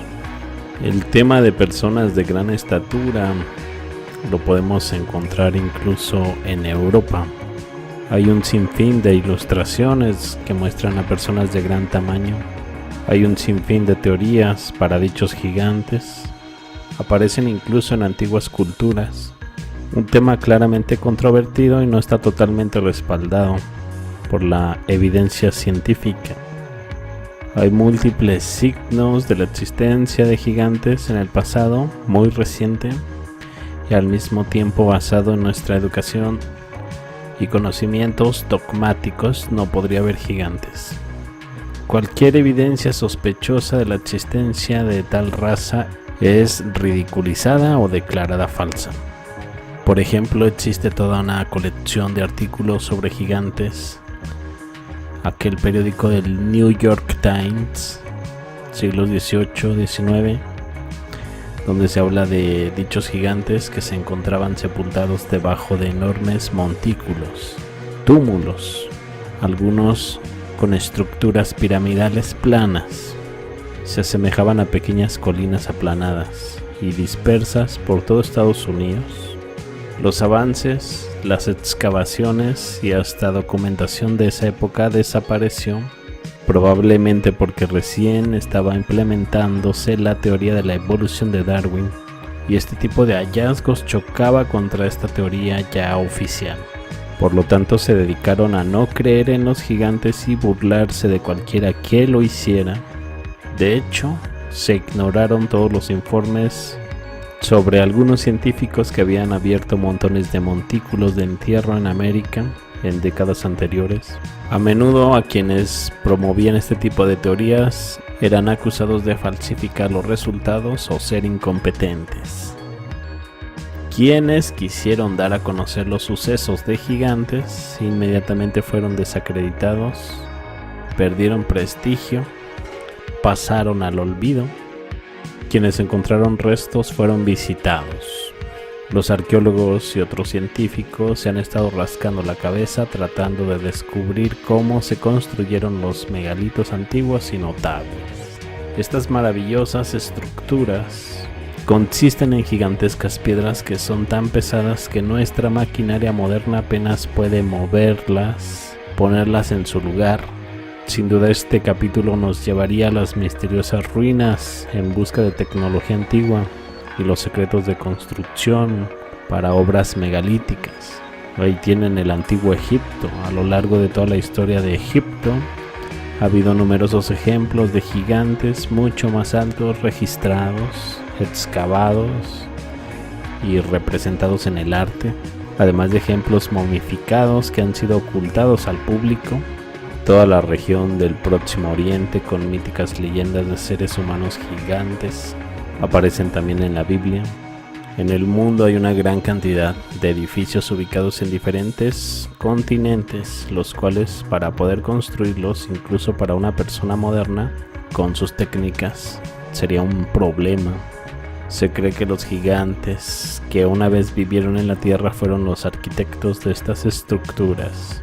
Para muchas de las estructuras que vemos hoy en nuestro planeta parecen haber salido de una película, porque el hombre no tenía las herramientas y la maquinaria necesarias para levantar cientos de toneladas de roca. Incluso hoy en día no existe la tecnología para erigir estructuras tan colosales, bloques acabados con gran calidad, de máquina incluso, con agujeros perforados de modo perfecto. Esto se supone que fue realizado por una civilización que no tenía ningún sistema de escritura y que era ignorante. Sin duda algo no cuadra. Solamente en antiguos textos védicos y de Sumeria se afirma claramente el hecho del vuelo y muchas otras tecnologías avanzadas, incluso hasta para nosotros en la actualidad. También la versión de la navegación explica por qué las estructuras antiguas son tan monumentales, porque se crearon en lugares inusuales, porque se usaron tecnologías tan increíbles, etc. Ahora, respecto al éter, para ti, ¿qué es la electricidad atmosférica? Una forma olvidada de captura de energía 99% limpia. Consistía en utilizar agujas, cúpulas como las de estilo ruso, grecorromano y bobinas de Tesla. Según cuenta la historia, la electricidad atmosférica era el secreto detrás de los infames inventos secretos de Tesla, para capturar literalmente la energía del aire. ¿Cómo funciona? Nadie lo sabe, pero tenemos como nota: la electricidad atmosférica funciona solo con un enorme mástil en alguna parte. La teoría de la tecnología es que al usar mercurio en el mástil, cúpula, obelisco, cualquier construcción, ya sea dorando con oro, mercurio, o colocando frascos de metal llenos de mercurio en un cuadrado alrededor de la estructura, puedes amplificar la energía recibida. Creo que este metal es hierro, por lo que podemos especular que era un conductor, electrodo, o que tenía algún tipo de función relacionada con el magnetismo. Este cableado llega hasta el domo. Vemos este tipo de cúpulas por todas partes. Incluso el propio significado de estas cúpulas ya suena interesante. Vemos el propósito que tenían para los hindúes, el significado de las cúpulas. Los estudiosos hindúes sugieren que esta forma está inspirada en las montañas cósmicas de Meru o el Himalaya Kailasa, la morada de los dioses según la mitología védica. Cada Shikara y Urush Ringa se inclinan gradualmente hacia adentro en una curva convexa, utilizando un principio concéntrico de círculos y cuadrados rotativos que ayuda a concentrar la energía cósmica universal en el ídolo de la deidad justo debajo del Shikara.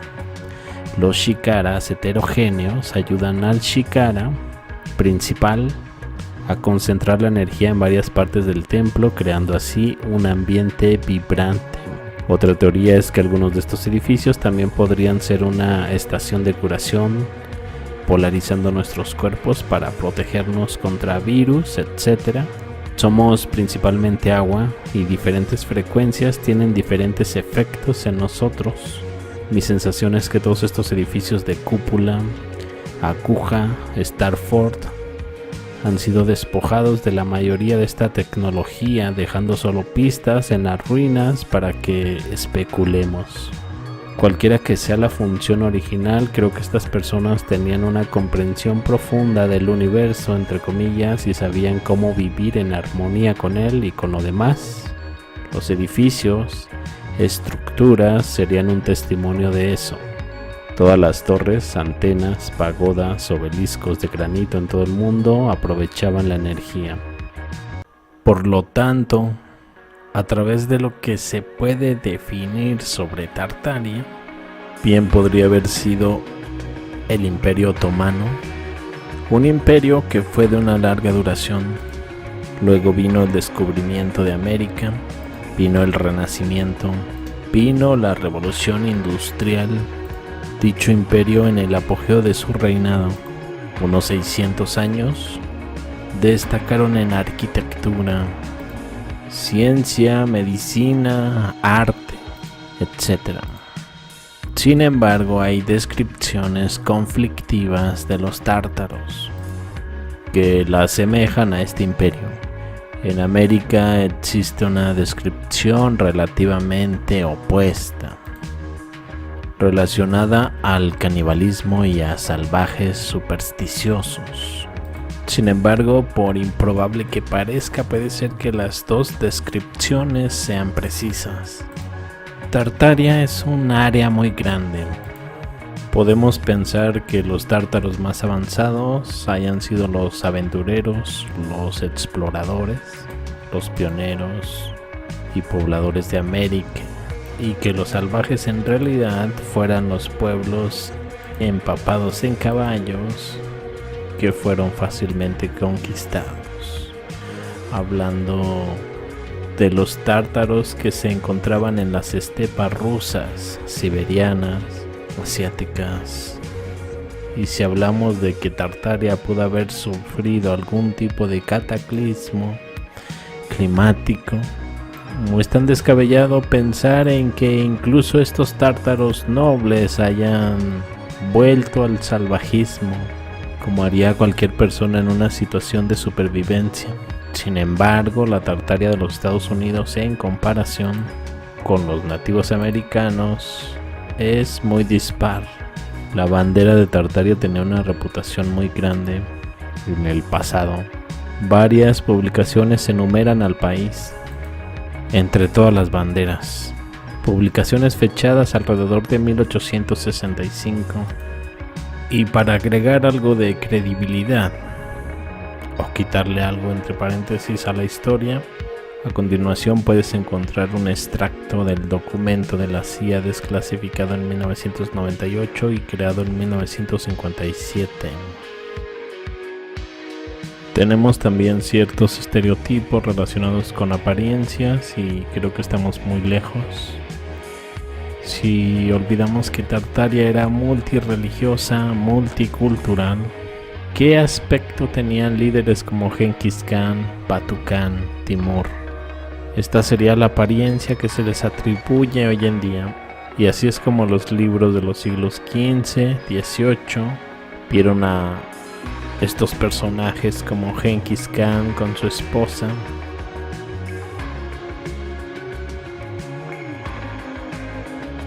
Timur. Aparentemente en Turquía tenemos algunas representaciones sobre Batu Khan. Sinceramente que no se parece en nada en lo que me enseñaron en la escuela. Tartaria tenía su propio idioma, bandera, escudo, su propio emperador, por supuesto su propia gente. Los reyes de Tartaria una genealogía de los antiguos emperadores tártaros, tipos de vestimentas para el pueblo de Tartaria, bandera y escudo de Tartaria, representados por un búho, y la bandera del emperador contenía un grifo sobre un fondo amarillo. Sería bueno mencionar que en la tabla de las banderas británicas de 1783 hay 3 banderas diferentes enumeradas como bandera del zar de Moscú. También hay una bandera imperial de Rusia y varias banderas navales, todas ellas precedidas por una bandera del virrey de Tartaria.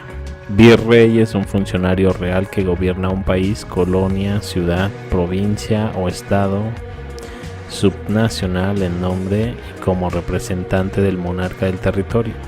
Nuestra historia oficial probablemente dirá que fue el zar de Rusia quien nombra a un virrey de Moscú, pero dudo de eso.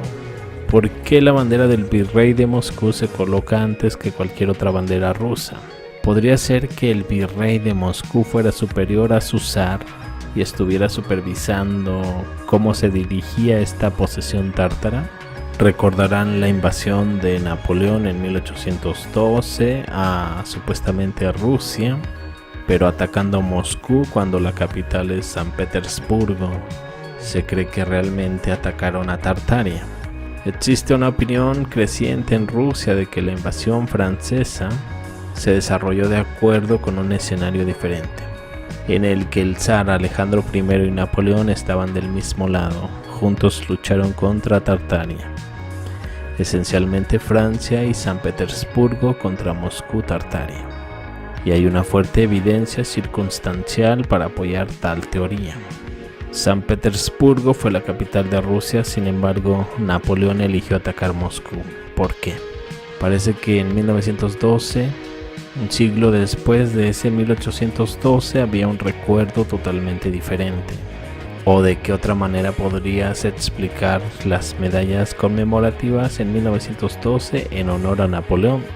Y en concreto, el de Alejandro I y Napoleón en la misma medalla, con la frase: la fuerza es la unidad, voluntad de Dios, firmeza de la realeza, el amor del pueblo a la patria.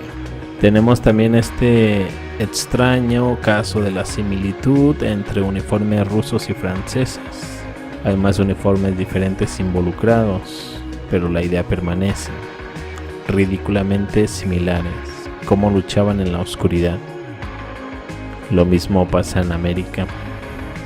Recuerden que ese 1812 es una fecha clave a nivel mundial. Tenemos las independencias en toda América. Hubo un activo de combate adicional oficialmente disponible para los rusos en la guerra de 1812 y esa fue la milicia.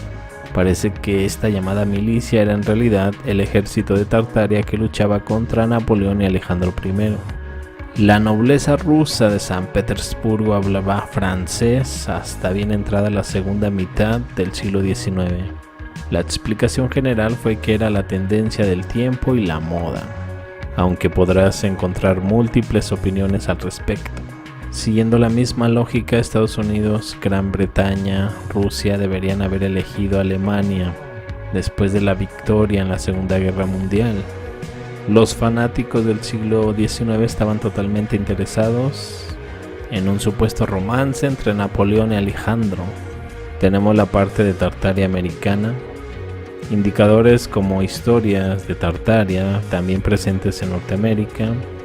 Obviamente no relatos históricos oficiales, pero hay algunos fragmentos de información que sugieren algo así, como el rey tártaro Tartarrats del siglo XVI gobernando Kivira, un gobernante tártaro. ¿Cuál sería el propósito de engañar a generaciones de personas? Parece que hay algo profundamente o tremendamente grave escondido en nuestra historia reciente. Hay un hombre llamado Anatoly Fomenko, matemático y estadista.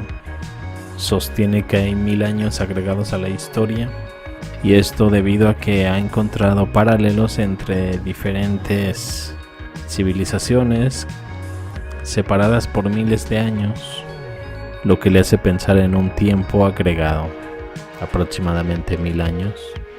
hace la mención sobre la existencia de 5 Romas, la primera estando en Egipto, la segunda en Troya, la tercera en Nóvgorod, la cuarta en Constantinopla y siendo la quinta y última en Moscú. Esta Tartaria de Moscú, o la quinta Roma en Moscú, se originó en el curso medio del Volga desde Nizhny Nóvgorod, por lo tanto Moscú no estaba lejos de la frontera con Moscú Tartaria. La ciudad de Tobolsk fue declarada su capital. El nombre Tobol fue subrayado en varios mapas, un recordatorio de que en la Biblia medieval se hacía referencia a Rusia como Rosh, Meshech y Tubal, es decir, Ros, Moscú y Tobol. La Tartaria de Moscú abarcaba los Urales, Siberia, Asia Central, el Lejano Oriente, Alaska y América del Norte. Según los mapas del siglo XVIII, la frontera con Moscú, Tatarstán, estaba muy cerca. Una proximidad tan peligrosa preocupaba mucho a los Románov. Es posible que esa fuera la razón por la que Pedro el Grande tomó la decisión de trasladar la capital a las orillas pantanosas del Golfo de Finlandia. Aquí se construyó la nueva capital, San Petersburgo, una ubicación conveniente para los Románov. Ahora la capital estaría lejos de Tartaria, de la Horda. Además, en caso de una invasión por parte de los tartarianos, siberianos, estadounidenses, sería más fácil huir hacia el oeste desde San Petersburgo que desde Moscú. Sin embargo, por alguna razón no temieron la invasión desde el mar hacia el oeste y rápidamente se embarcaron en Europa Occidental con amigos y familiares a la patria histórica de la casa Románov. Aparentemente Suvorov, que fue quien derrotó a Pugachev, el último Khan descendiente de Genghis Khan. Resulta que el título distinguido a Alexander Suvorov fue conde de Rymnik.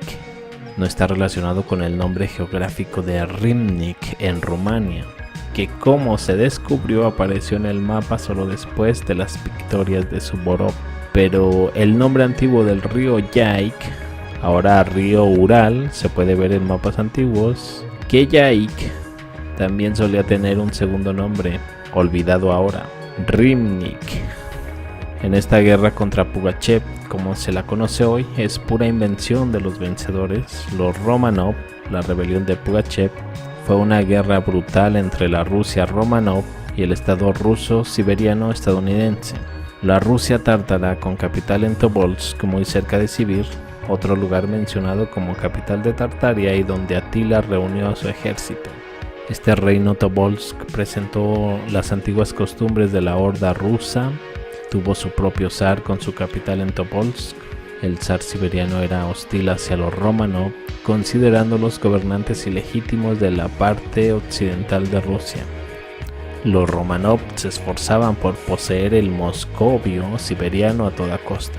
Entendieron muy bien que el pueblo ruso en general no los apoyaba y muchos preferirían el régimen de Tobolsk al de San Petersburgo de los Románov. Es por eso que los Románov hicieron de la existencia misma de su vecino siberiano un secreto nacional. A finales del siglo XVIII comenzó una gran guerra entre Rusia Románov y la Moscú siberiana. Al principio la Turquía otomana marchó como aliada de Tobolsk. Los Románov se encontraron con una oposición difícil, tenían que luchar en dos frentes a la vez. Sin embargo, el 10 de julio de 1774, tras una serie de derrotas, Turquía firmó un tratado de paz con los Románov. Eso marcó su derrota. Traicionó a su aliado, el zar de Tobolsk.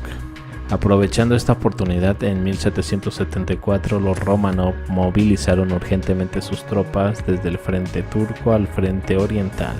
Suvorov, que recientemente se había distinguido en las batallas con los turcos, estaba al frente de estas tropas. Comandante en jefe del frente oriental, derrotó al ejército siberiano de Pugachev. Alexander Suvorov convocó personalmente a Pugachev, capturado. Más tarde fue llevado a Moscú y ejecutado allí, después de afirmar que era un cosaco común que se había rebelado contra los gobernantes legítimos, los Románov. Lo más probable es que fuera un cosaco común el que fue llevado a ejecución, pero no el verdadero señor de la guerra de Siberia. Es posible que se llamara Pugachev. La verdadera identidad del líder siberiano probablemente fue mantenida en secreto por los Romanov. Lo más probable es que después de su derrota los restos de la corte real de Tobolsk y sus tropas leales huyeron a China, donde fueron cálidamente recibidos por los emperadores de Manchuria, los parientes lejanos de los zares ordianos de Tobolsk, siberianos. Creo que aquí es donde la parte sobre la caída de la dinastía Qin comienza. Los manchúes son aquellos mongoles rusos y tártaros que en el siglo XVII huyeron de los Romanov. Tras esta caída de Pugachev, Fomenko encuentra otro paralelo en el desorden que llegó a América desde Estados Unidos. Se aprovecharía el debilitamiento. Guerra de Independencia en Estados Unidos 1775-1798. Se forma un estado independiente, los Estados Unidos. Aquí nos damos cuenta de que se achica sorprendentemente con el final de la guerra con Pugachev en Rusia, quien fue aplastado en 1775. Todo encaja. La guerra de independencia en América del Norte fue la lucha contra el debilitamiento de la horda rusa. Los Romanov atacaron a la horda desde el oeste y desde el este América fue atacada por los estadounidenses, luchando por la independencia entre comillas. Hoy se nos dice que los estadounidenses supuestamente lucharon por su independencia de Gran Bretaña, entre comillas. De hecho, fue una batalla por la partición de la vasta tierra estadounidense de la izquierda tártara de Moscú, sin ninguna administración central. Para no perderse la partición, las tropas estadounidenses estaban ansiosas por llegar al oeste. George Washington se convirtió en el primer presidente en 1776. La guerra entre Estados Unidos y los restos de la horda continuó hasta la segunda mitad del siglo XIX. Alaska, que permaneció rusa durante algún tiempo particularmente largo, fue comprada a los Romanov por Estados Unidos en 1867. Estados Unidos se estableció en 1776 a partir de la separación estadounidense del imperio mongol, entre comillas. En esta parte, personalmente, me vino a la mente también la alianza entre Estados Unidos y Rusia en plena guerra civil para evitar que supuestamente Francia y Gran Bretaña se metieran en ella. Ahora entiendo por qué el zar de Rusia apoyó a Lincoln y no a los confederados. Los castillos medievales tienen una sorprendente falta de cualquier tipo de infraestructura que asociemos con las necesidades básicas del ser humano, especialmente las de los hígados. Sin baños, sin agua corriente, nada. La fontanería interior solo se agregó más tarde, según los historiadores, por lo que incluso lavarse las manos era imposible, lo que supuestamente condujo a innumerables epidemias, sin hablar de los inconvenientes que todo esto habría causado a las personas que viven en un castillo. En la historia oficial, la sociedad decayó desde la época romana y todo empeoró, incluida la higiene. Así que no hay baños en la Edad Media. Como lo dice esta descripción, los inodoros en el sentido actual no se conocían en el siglo XV, o más bien ya no. En la época romana todavía se usaban inodoros en baños privados o públicos con descarga. En la Edad Media no quedaban nada de estos logros higiénicos. Los que tenían que aliviarse lo hacían en el siguiente arbusto, detrás de la casa, o en un orinal que se inclinaba por la ventana, en la próxima oportunidad. Simplemente no puedo creer que miles y miles de castillos fueron construidos con un nivel de detalle extraordinario, excelente calidad de diseño arquitectónico, pero nadie pensó en cosas básicas, algo que no tiene ningún sentido. Como sociedad, ni siquiera puedes administrar cientos de miles de trabajadores sin tener un saneamiento decente. Todos los cambios relacionados con el gran apagón, la falta de higiene, generalmente asociada a la época medieval, es probable que ocurrieron en el siglo XIX y luego se atribuyeron erróneamente a la lejana Edad Media, sin ninguna evidencia. Estamos ante un cambio drástico en el funcionamiento de la sociedad y cómo reaccionan las personas después de un cambio drástico. Crean soluciones a corto plazo que funcionan más o menos, antes de pensar en aplicar más soluciones estructurales.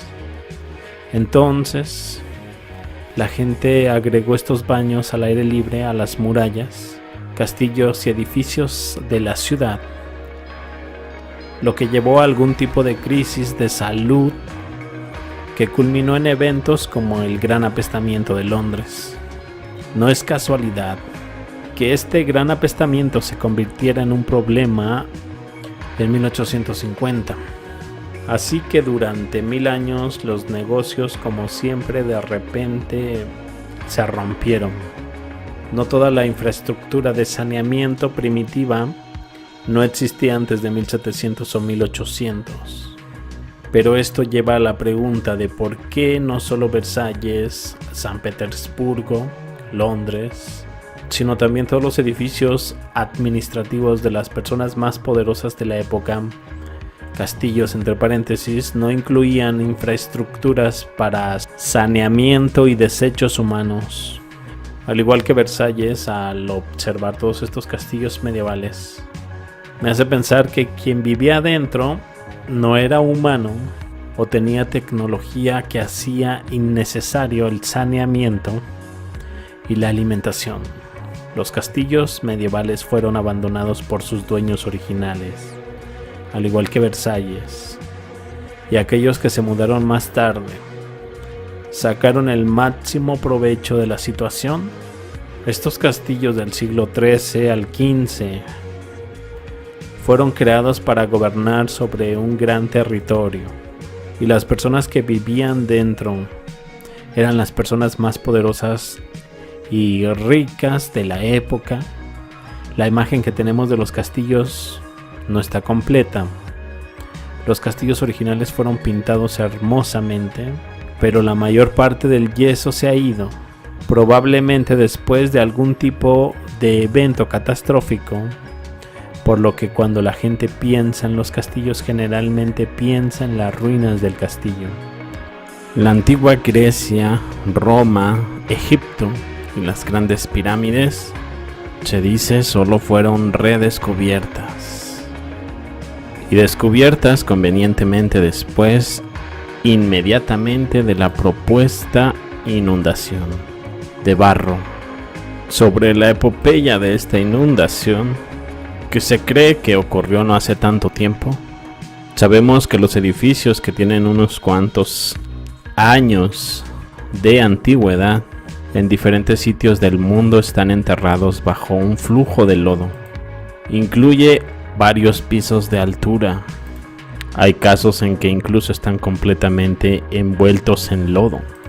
Puedes encontrar edificios enterrados con ventanas y puertas de pisos superiores a nivel del suelo.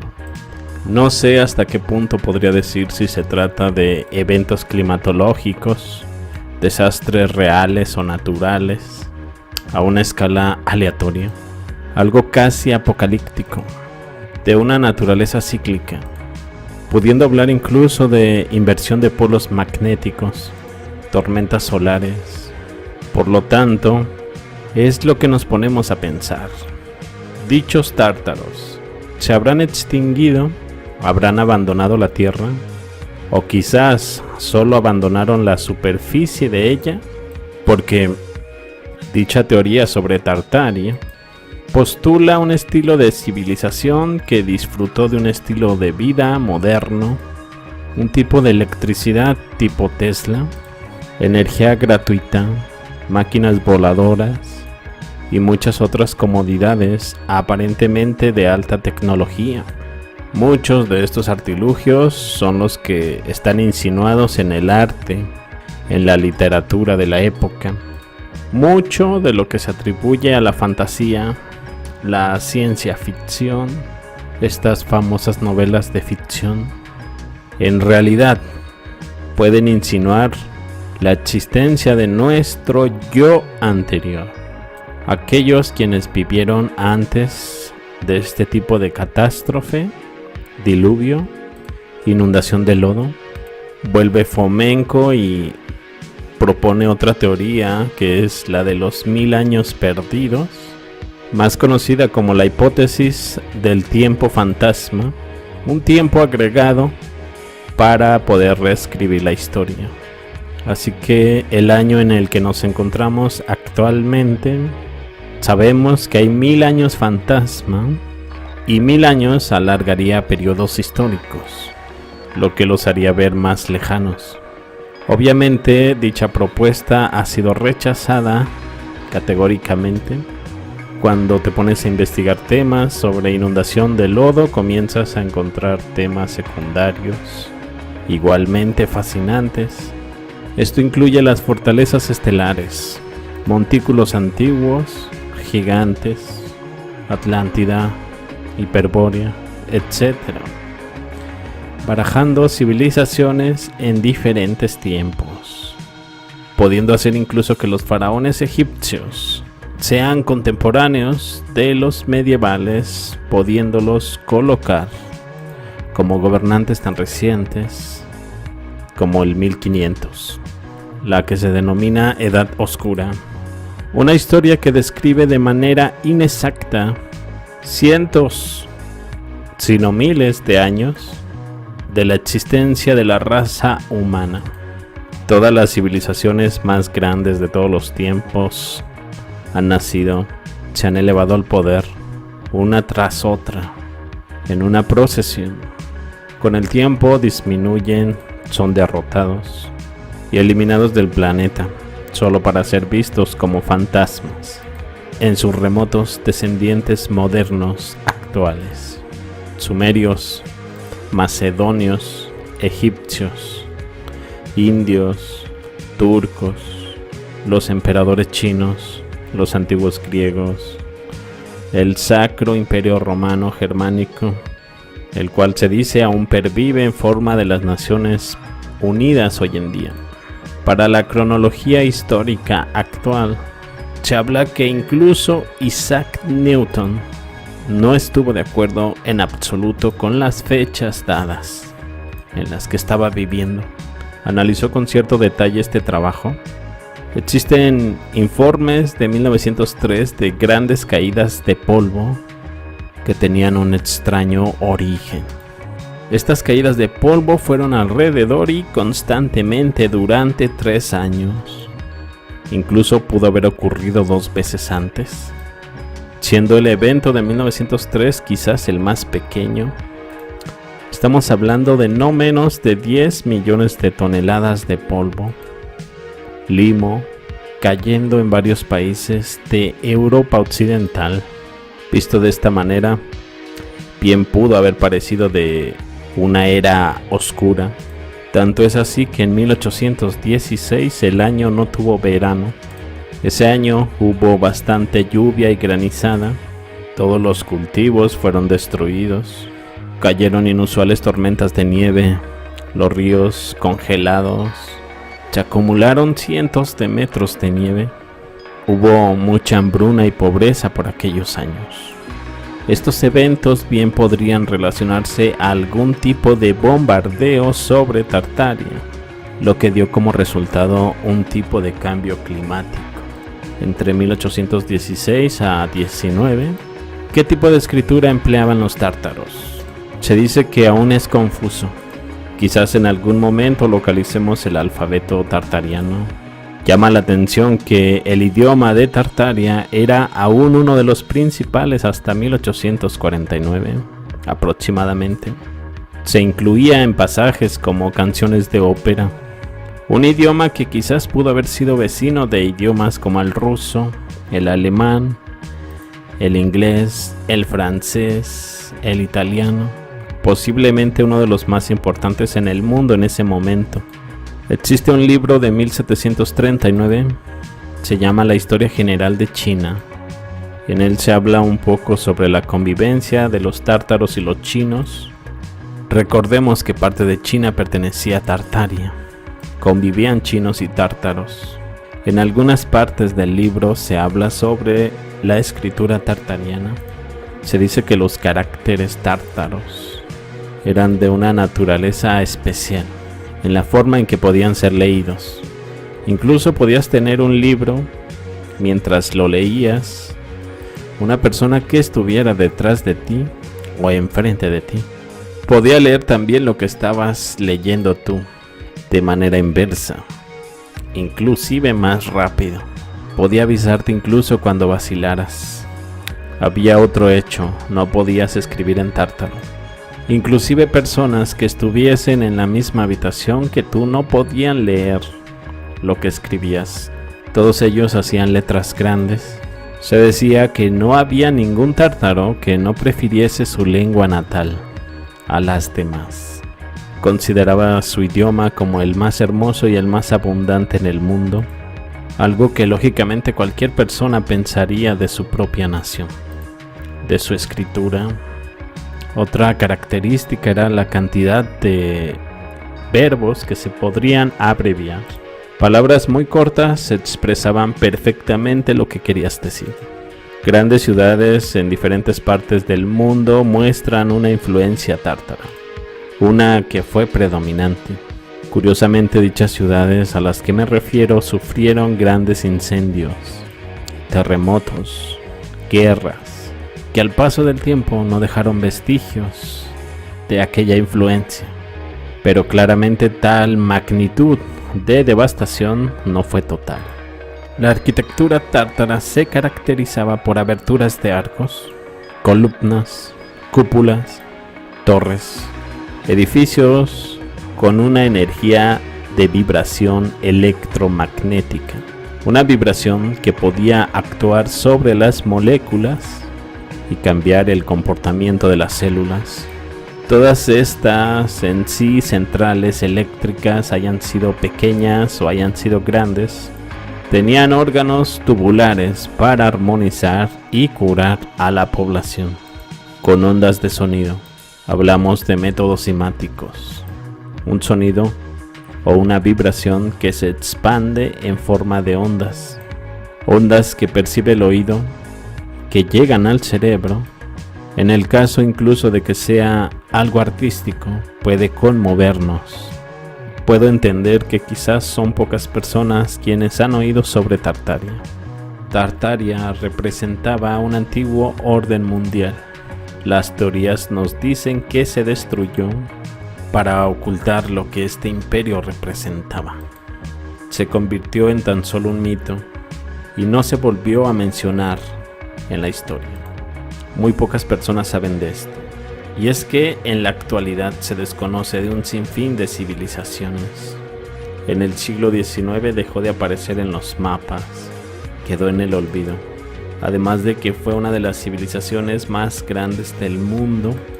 También poseía una tecnología bastante avanzada, dicha tecnología obtenida quizás a través de la unión de muchos países, diversos conocimientos. Posiblemente dicha destrucción fue también posiblemente por la unión de diversos países.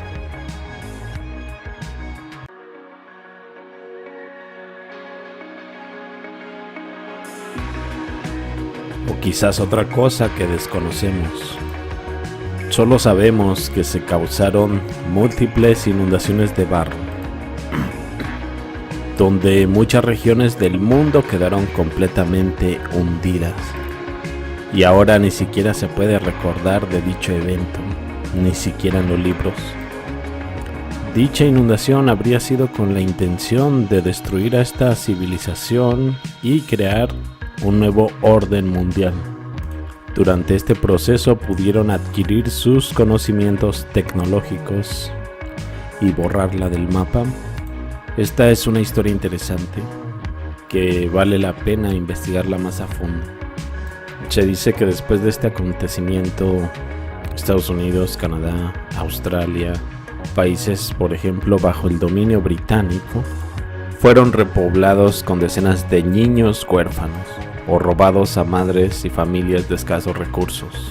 Se apoderaron de las grandes mansiones casi vacías También simularon la construcción de edificios que ya estaban en realidad. Estos pertenecían a esta cultura tecnológicamente más avanzada, Tartaria. Se hizo un reseteo y se borró la historia. Se apoderaron de la energía libre y a nosotros nos dieron cables eléctricos y combustibles de paga. Y cualquier intento durante los años para desvelar la verdadera historia fue suprimido. Podríamos hablar de Tesla. Es por eso que estamos tan acostumbrados de ver tantos edificios por aquí y por allá. Todos son hermosos, tienen muchos detalles elaborados. Vemos gran precisión en estas estructuras. Todos tienen individualidad y se parecen sin embargo a ese otro edificio, pero en Europa, en Asia, en África, en Oceanía, en cualquier rincón del mundo. Sin embargo, la historia se encargó de decirnos que fue en Europa donde nacieron estos estilos arquitectónicos. Eso es lo que nos han enseñado a pensar, para los cuales hay muchos nombres creados para describirlos, como el antiguo romano, el gótico, el renacentista, el barroco, el neoclásico. Pero todos estos edificios tienen una cosa en común: ya no se construye así. Porque piénsalo, en pleno siglo XIX el mundo estaba luchando, mientras que debería haber estado construyendo para que todos los edificios que podemos encontrar en cada rincón del planeta fueran entregados. Es probable que en el pasado hubiera una unión global, algo muy similar a lo que tenemos hoy con las Naciones Unidas, con un desarrollo tecnológico muy similar al nuestro, quizás mucho más, pero quizás ese control global fue destruido y en el proceso murieron millones de personas. Y los edificios que vemos hoy en día son los restos de aquella civilización. Dichos sucesos llevaron un largo tiempo, partiendo desde la Edad Media quizás, pero piénsalo también de este modo: las líneas de tiempo mundial están alteradas y no son realmente tiempos tan lejanos. ¿Recuerdas el lapso de tiempo fantasma de Fomenko? Por lo tanto, la propia historia mundial fue modificada intencionalmente, hasta un punto que es imposible decir qué pasó, qué no pasó. Pero tenemos aún más hechos interesantes para agregar al tema. El tema de los artistas capricho.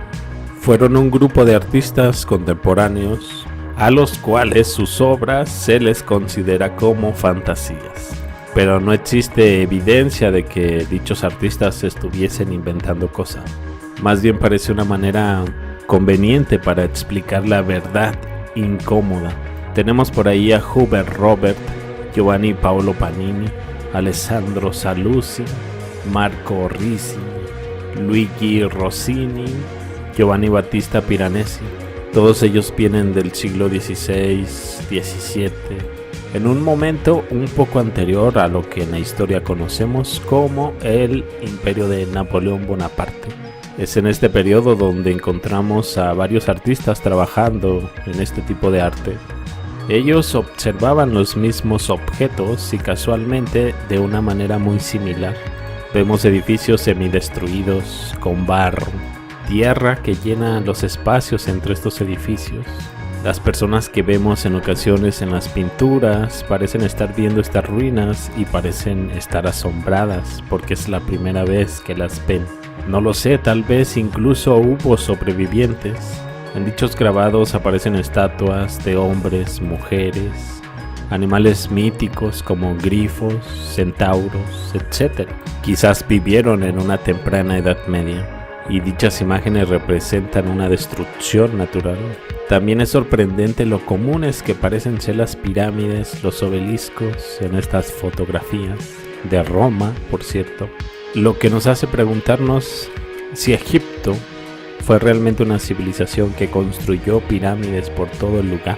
Es aquí donde entra otro tema: las ciudades y fortificaciones estrella en todo el mundo, las fortalezas estelares, predominantemente antes del siglo XVIII. Todas estas fortalezas cuentan con una construcción similar, lo que sugiere una cultura compartida. Están ubicadas en áreas que no deberían compartir ninguna característica en común. Fueron estructuras que destruyeron lentamente, que fueron remodeladas. Muchas de ellas hoy en día no tienen el mismo aspecto que antes. Las características de nivel tecnológico en la construcción de estas fortalezas no se compara con las capacidades de la época ni las necesidades de la época. ¿Será que con esto podríamos decir que quizás nuestra civilización no ha hecho algunos descubrimientos, algunos de ellos quizás relacionados directamente con la naturaleza, quizás con vibración, las frecuencias del sonido, igual a geometría, una geometría secreta, una relacionada con experimentos de resonancia? Se dice que las formas geométricas mantienen un patrón de energía. Los científicos han hecho varios experimentos que dicen que ciertas formas geométricas afectan la materia que la rodea. Incluso un humano que observa una forma instantáneamente recibe una energía a su cerebro. Lo sé, suena como algo de la nueva era, pero ¿qué crees? Las formas pueden influir en la percepción pública. Una forma redonda está asociada con la suavidad, una forma angular con la dureza y así sucesivamente. Se dice que el espacio-tiempo se curva por la presencia de masa en un punto en particular. Así que posiblemente la forma de un cuerpo afecta en la curvatura y es proporcional a la masa presente en un punto, por lo que un campo gravitatorio de un objeto con forma de estrella difiere del de una masa puntual. Afecta la distorsión espacio-temporal. Seguramente que te has preguntado por qué algunos edificios tienen rocas de 25 toneladas apiladas en un lugar. Quizás hay una razón, incluso más de una. Hay una lista de literatura que trata de figuras arquitectónicas, espacios de vida que nos afectan física y psicológicamente.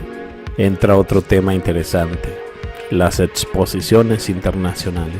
De estas exposiciones realmente se sabe muy poco. Muy pocos saben que en un pasado no tan remoto había una tendencia a nivel global, las exposiciones internacionales. Estamos hablando de cientos de ellas. En los grabados, ilustraciones, vemos una arquitectura tan elaborada. Si te pones a buscar puedes encontrar un montón de ellas en los siglos pasados. Y sin embargo, lograron permanecer fuera del conocimiento público porque muy pocos conocían sobre ellas. Encontrar una explicación posible para la construcción y destrucción ciudades completas resulta un poco incomprensible. Realmente resulta difícil de creer el hecho de construir ciudades enteras que son temporales. Se supone que eran edificios temporales, si acaso unos 6 meses que duraba la exposición. Hablan de un material usado para los edificios muy parecido al yeso, pero dudamos cuando sabemos que de hecho sí se conservaron algunos cuantos de estos edificios, que se supone que se volvieron a construir con materiales más resistentes. Conveniente explicación. Estoy seguro que estas ciudades ya estaban ahí, probablemente durante siglos, construidas por civilizaciones que claro amaban la belleza. Fueron capturadas como exposiciones para exponerlas y luego destruirlas. Sin embargo, me pregunto cuál era el verdadero propósito de estos eventos. Todas estas exposiciones tienen un tema en específico, pero empiezo a pensar que realmente era algo diferente, simplemente que no lo entendemos. Incluso la propia palabra expo, como si dijeras una exposición, una posición anterior. Además, incluso podríamos estar hablando de los indicios de una tecnología para la construcción que requiere ser examinada. Una tecnología que no usamos más por cualquier razón. Si usaras mármol o yeso, la tecnología seguiría siendo la misma, pero realmente no nos muestran cómo lo hicieron. Probablemente estos constructores podrían haber utilizado, por ejemplo, la impresora 3D para crear estos edificios o solo ciertas partes de ellos. Así posiblemente no hubo casi ninguna mano de obra cuando se construyeron, cuando se hicieron estos edificios originalmente. En realidad la impresora 3D explica mucho. Se realizaban exposiciones industriales para mostrar los logros tecnológicos realizadas en muchos países. Siglo XIX, principios del siglo XX. Estas exposiciones se detuvieron por razones obvias. En todos lados se detuvieron. ¿Será esto solo casual? Hay pocas de estas expos que conservan sus catálogos de fotos. Hay catálogos de fotos con texto para estas exposiciones. Las exposiciones de París son consideradas las más famosas. Todo país interesado exhibió sus productos ahí. Y fue esta exposición la que marcó la pauta en el desarrollo mundial tecnológico, desde el arte hasta la industria militar, para estar en tendencia, como se dice hoy. Tales exposiciones se organizaron a nivel estatal, en toda Europa, incluso América y África. Algo extraño en estas exposiciones, vemos algún tipo de iglesias en miniatura. El marco de tiempo es como una entidad desconocida, mientras que la similitud de los eventos sugiere que la cronología pudiera ser artificial, fantasma. También existen los denominados incendios urbanos, posiblemente provocados para la destrucción de la firma arquitectónica de la civilización avanzada. Una civilización presente en todo el mundo, a una escala que no se puede explicar. El propósito de este ataque sería borrar esta firma y llevarla a otros niveles más manejables para la cronología, porque se supone que no debemos saber de esta civilización, porque esta es una pregunta de $1 millón. Por ahí puedes ver algunas fotografías de las consecuencias de estos grandes incendios. Inspecciona las fotos y sé honesto. ¿Qué tipo de fuego destruye esos edificios de ladrillo y concreto, sin ningún rastro de daño del incendio? ¿Cómo pueden árboles y postes de utilidad sobrevivir? ¿Qué fuego puede cortar bloques de concreto en línea recta? ¿Qué aspecto tendrían estos edificios a los edificios anteriores que fueron? Los remanentes se parecen más a una de estas ruinas de las exposiciones colombinas. Sin embargo, escuchamos en la corriente principal que estos edificios eran principalmente de madera. Lo que tenemos son cientos, quizás miles de incendios urbanos que destruyen grandes ciudades en diferentes partes del mundo. Es muy difícil encontrar una ciudad que no haya sufrido un destino similar. Chicago, Toronto, Nueva York, Montreal, Boston, Pittsburgh, Filadelfia, Sydney, Moscú, Wellington, Salzburgo, Detroit, Lisboa, Nueva Orleans y un grande etcétera. Tenemos también devastadoras inundaciones, terremotos, cientos de guerras de independencia, la revolución industrial que ocurre simultáneamente con los grandes esfuerzos de reconstrucción de estos incendios. Estos incendios compartían algunos rasgos sorprendentes. Daños devastadores a los edificios de ladrillo y mortero. Presencia de bizarros cortes diagonales en las paredes. Los árboles y los postes de madera no se queman. Unas actividades de reconstrucción súper rápidas. Y sin embargo, en pleno siglo XIX nadie se tomó la molestia de tomar fotografías de miles de personas limpiando todos estos escombros, o alguna foto de trenes de caballos llevando estos escombros. Por lo menos eso es extraño, las actividades de reconstrucción. Por ejemplo, en 1889 las actividades de reconstrucción de Seattle, una construcción de 5.600 edificios en solo 18 meses. Pregunto, ¿quién destruyó también a San Francisco en 1906? Ten en cuenta, hubo millones de edificios reconstruidos después de estos devastadores incendios urbanos.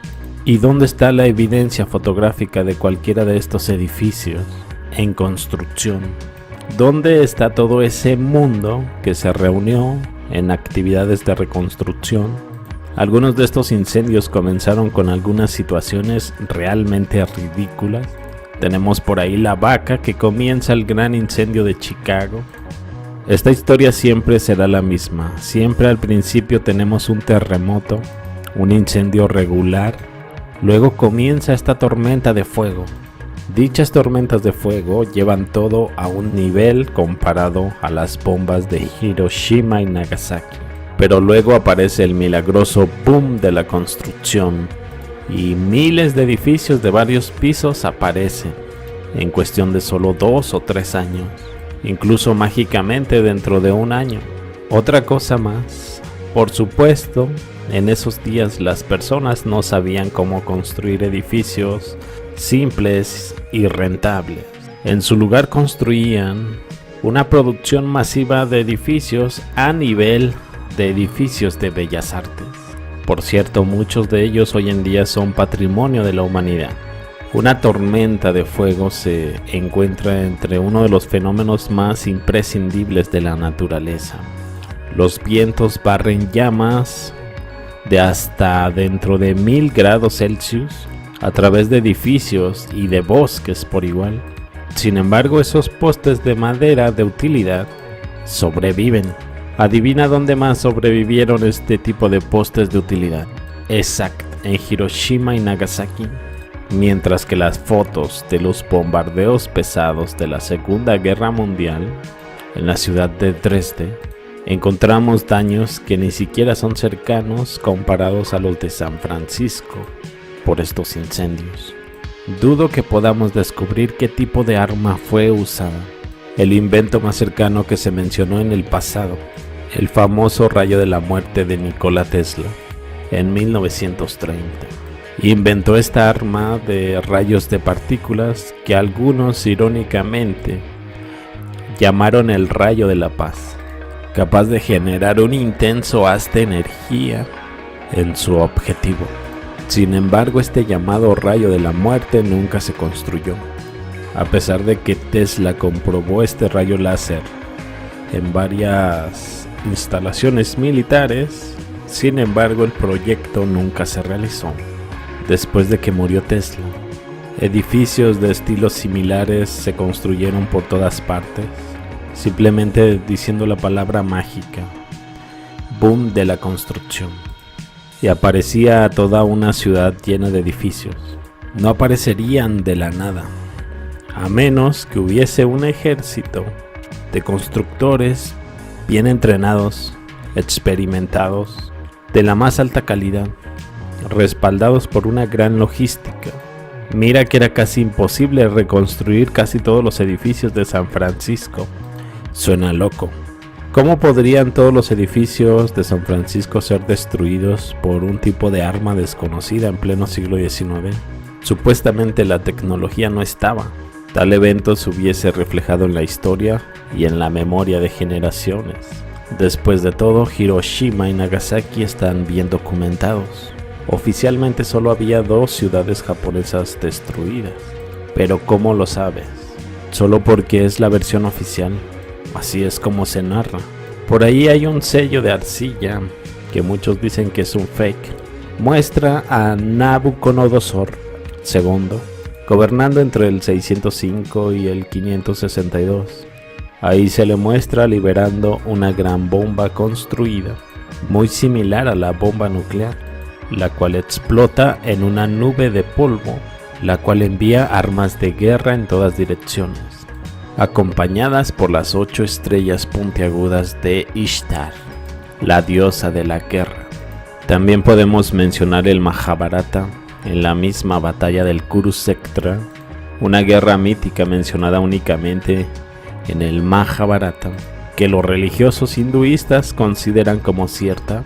En esta batalla ocurre un hecho que nos hace pensar en estas armas de gran poder, ya que la destrucción es muy detallada y fácil de entender a lo que se está refiriendo. Un solo proyectil cargado con toda la potencia del universo, una columna incandescente de humo y llamas, tan brillante como 10.000 soles, se alzó en todo su esplendor. Era un arma desconocida, un brazo de hierro, un gigantesco mensajero de la muerte que redujo a cenizas a las razas. Cientos de malos auspicios llegaron a soplar. El sol parecía darse la vuelta. El universo, abrasado de calor, parecía tener fiebre. Hostiles guerreros caían por el suelo, como árboles quemados en un fuego furioso. Enormes elefantes caían por tierra quemados por esa gran energía, lanzando terribles gritos. Otros, abrazados por este fuego, corrían de acá para allá. Mientras en medio de un incendio en un bosque, los corceles y los carros, también quemados por la energía de esa arma, parecían como la copa de árboles quemados en un incendio del bosque, lo que nos da una idea de la tecnología que se manejaba en aquel pasado, que por cierto menciona también algunos otros objetos muy llamativos que se conocían como vimanas. Se decía que a bordo de una de estas vimanas podía cubrir grandes distancias en un espacio de tiempo sorprendentemente corto. Unas naves que se elevaban en el aire y que rugían al arrancar hacia el cielo. Estas naves, utilizadas en conflictos bélicos entre dioses, humanos y otros seres mitológicos. Se las describe en diferentes tamaños y formas. Dichas vimanas serían incluso como casas, palacios, que podían albergar a muchísimas personas dentro, y se les llamaría palacios flotantes. También el Mahabharata describe otro tipo de armas muy parecidas al rayo de la muerte, que menciona Nikola Tesla. Este tipo de armas eran a través de un tipo de reflector circular. Cuando se encendía por medio de un dispositivo, emitía un haz de luz que, si se concentraba en algún objetivo, lo consumía de inmediato con su potencia. En la ancestral literatura hindú se mencionan aparatos indestructibles, con capacidad de invisibilidad, con visión nocturna, capaces de captar sonidos e imágenes de otras aeronaves. Enemigas, por cierto, grandes velocidades, destellos técnicos, diseños, hasta instrucciones de cómo maniobrarlas. Ahora echemos un vistazo a la ciudad alemana de Dresde. Después del bombardeo en la Segunda Guerra Mundial, este bombardeo hizo historia como uno de los más pesados en la historia del mundo. En general, estas estructuras siguen en pie con todos los daños catastróficos sufridos. Y sin embargo, si vemos los daños causados en Osaka, Fukuoka, Yamaguchi, Nagano, Tokio, etc., creo que sugieren un tipo de arma un poco más poderosas, similares a las nucleares. Vamos ahora al territorio de los Estados Unidos. Viendo las devastaciones que sufrieron estas ciudades, es cuando nos preguntamos qué es lo que realmente destruyó a estas ciudades, como Seattle, Chicago, Boston, Portland, San Francisco. La explicación oficial se dará a través de la tormenta de fuego. Y al ver la imagen, el nivel de destrucción en estas ciudades parece caer comparado al nivel de explosión nuclear. Si bien hay muchas ciudades destruidas por estas denominadas tormentas de fuego, tenemos otra cosa adicional a estas ciudades, y esta es la habilidad de reconstrucción, ya que los edificios de reemplazo no eran las estructuras contemporáneas de madera contrachapada. No, el reemplazo se construyó con edificios de la altura de Bellas Artes, obras maestras del genio arquitectónico constructivo. Tal parece que este tipo de guerra se extendió y se descompuso en conflictos individuales. Lo cierto es que no tenemos ni idea de nuestras verdaderas capacidades técnicas. Estas armas utilizadas para destruir estas ciudades no fueron armas nucleares, creo. A juzgar por un cambio drástico en los contornos de los continentes, en América del Norte, en América del Sur, la creación simultánea del desierto del Sahara la eliminación siberiana de sus bosques y de todo lo vivo. La crisis financiera definitivamente acompañó estos hechos. El suministro limitado de alimentos sería una advertencia final para este debacle. Parece que sí estamos viendo el tipo de daños sufridos, pero parece que no estamos viendo el marco de tiempo real. ¿Cuántos aciertos hubo y si fueron simultáneos o no? Piranesi podría ser una buena referencia para este tiempo, pero el momento real en el que vive sigue siendo cuestionable. La historia se repite, tal vez todo se haya hecho antes y volverá a suceder cuando el mundo se vuelva inmanejable. Por ejemplo, actualmente vivimos una libertad falsa para mantener tranquila a la gente mientras se vuelven a consolidar. De cualquier forma, fueron eventos que sucedieron y que nadie recuerda su operación activa en curso. La escolarización ha cambiado de la educación a la programación en los últimos 100 años.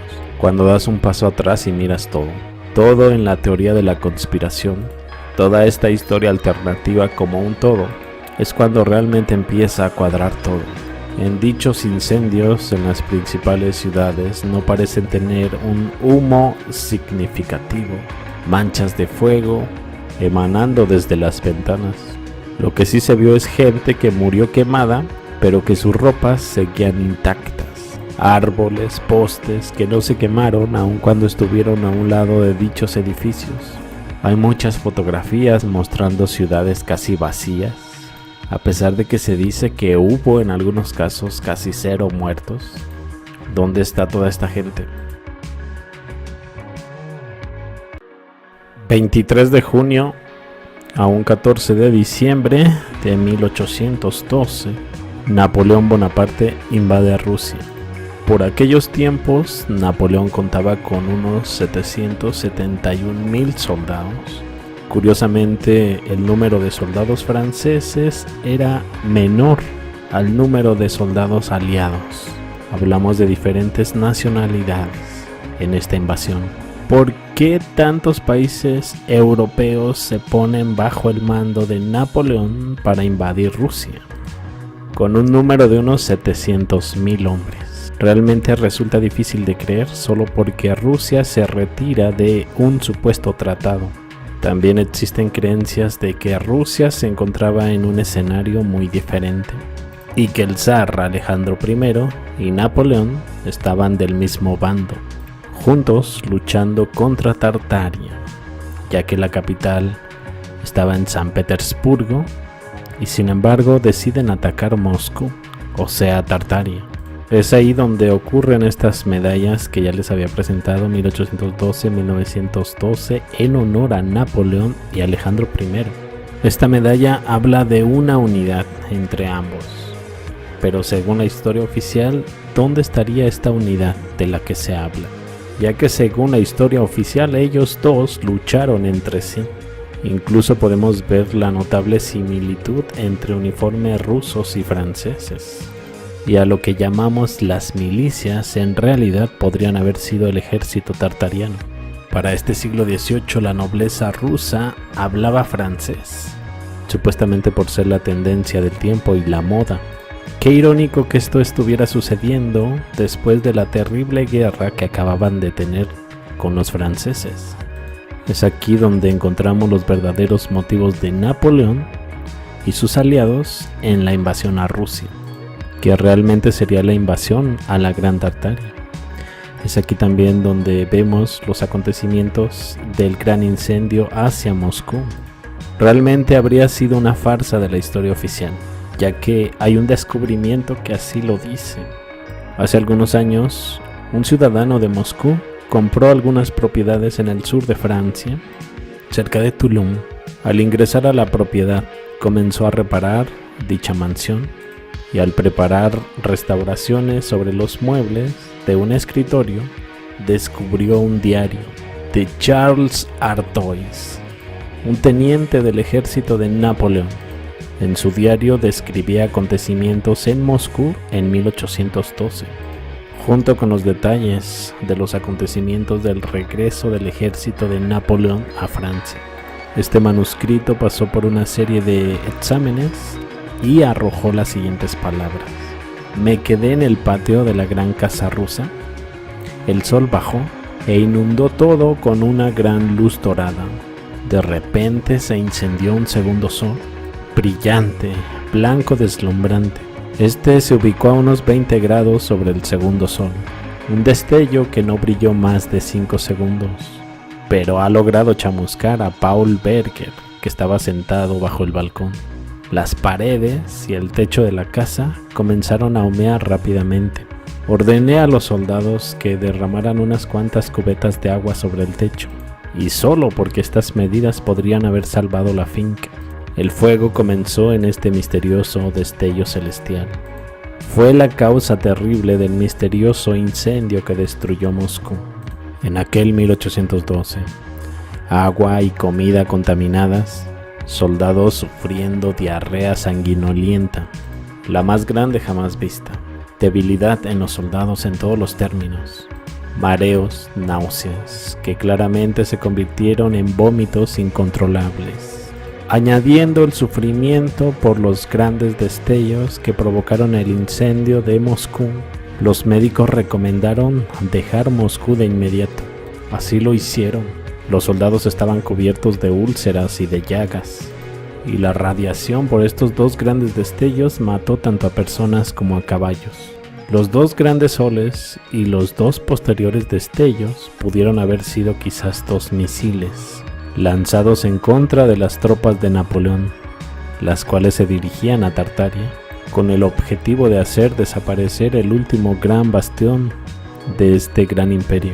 En este mapa de 1812 de la ciudad de Moscú, la parte más oscura correspondería a los daños sufridos por el incendio de Moscú. Al entrar a Moscú, comenzó a llover, luego de una gran explosión que incendió Moscú. Esta gran luz duró solo unos segundos y luego se precipitó sobre nosotros. Abandonamos la ciudad y nos dirigimos a casa. Mientras caminábamos, los pelos de los caballos y de los hombres comenzaron a caerse. Se produjo una extraña enfermedad entre los hombres, quienes estaban muriendo, los cuales escupían sangre. Existe también un hecho bastante interesante en los bosques siberianos. Hablamos de bosques que se estima tienen una edad de unos 200 años. Algo muy extraño sabiendo que la región de Siberia fue un terreno prácticamente inexplorado en las primeras etapas del siglo XX. Y también porque la vida útil de un árbol siberiano puede alcanzar hasta unos 850 años. Algunos otros árboles pueden alcanzar 500, 600, pero tenemos árboles que no rebasan los 200 años. ¿Qué pasa con esos antiguos árboles? Y sí, lo han explicado con los llamados incendios forestales que suceden de vez en cuando. Pero estos incendios no podrían dar testimonio hacia una gran región. 13,1 millones de kilómetros cuadrados. Aparte de que Siberia representa un 77% de la superficie terrestre de Rusia. Incluso es muy difícil que la deforestación por humanos en la región fuera tan vasta como para ser posible. Sin embargo, por falta de una mejor explicación, tenemos que aceptar este hecho de la deforestación y los incendios forestales. Parece que en el siglo XVI existió un perfil del continente americano muy diferente. Algo sucedió aquí en el norte. Luego esta zona se convirtió en la zona incógnita, el cual luego se redescubrió y volvió a aparecer en los mapas, pero ahora con un contorno totalmente diferente. Este fenómeno quizás podría estar relacionado con otra serie de eventos, como por ejemplo la aparición del desierto del Sahara, el enterramiento de edificios, y sería un evento que podría haber matado también millones de árboles en el hemisferio norte, claro.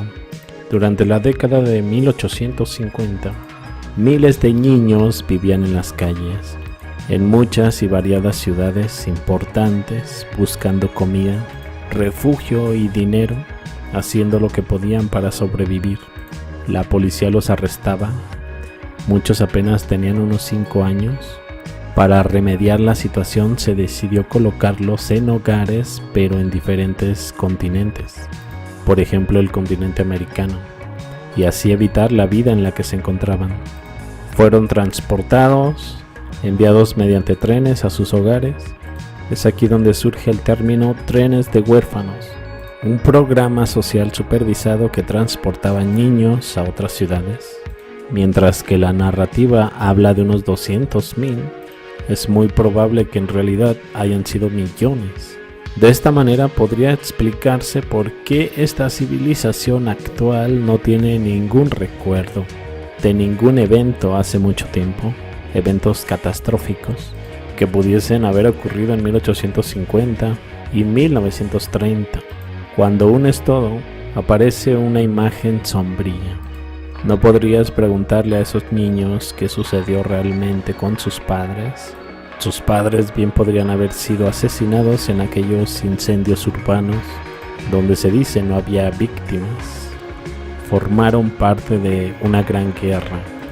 Y es que la verdad es imposible no dudar en la narrativa, y más cuando se dice que se obligó a madres a abandonar a sus bebés. Y es que el tema no se limita solo a Estados Unidos, varios otros países estaban en el mismo barco. Niños separados de sus hermanos, puestos en el trabajo, cualquier tipo de trabajo que prive a estos niños de su infancia, de esta manera impidiendo que su capacidad se desarrollara asistiendo a la escuela regular, así mental, física y social. Es moralmente peligroso y perjudicial. Ellos crecieron y siempre había una guerra a la cual asistir. Ahora bien, imagina cuánto pudo haber contribuido el vacío histórico que hoy experimentamos. Cualquiera de nosotros podría ser descendiente de cualquiera de estos niños pobres. Todo estaría directamente relacionado. De esta forma se destruyeron las historias compartidas. Un niño trabajando como un padre. Estos habrían sido los nuevos humanos, son restablecidos de fábrica, puestos en un programa de trabajo hasta que tengan la edad suficiente como para darse cuenta lo horrible que es poner a un niño en un puesto de trabajo.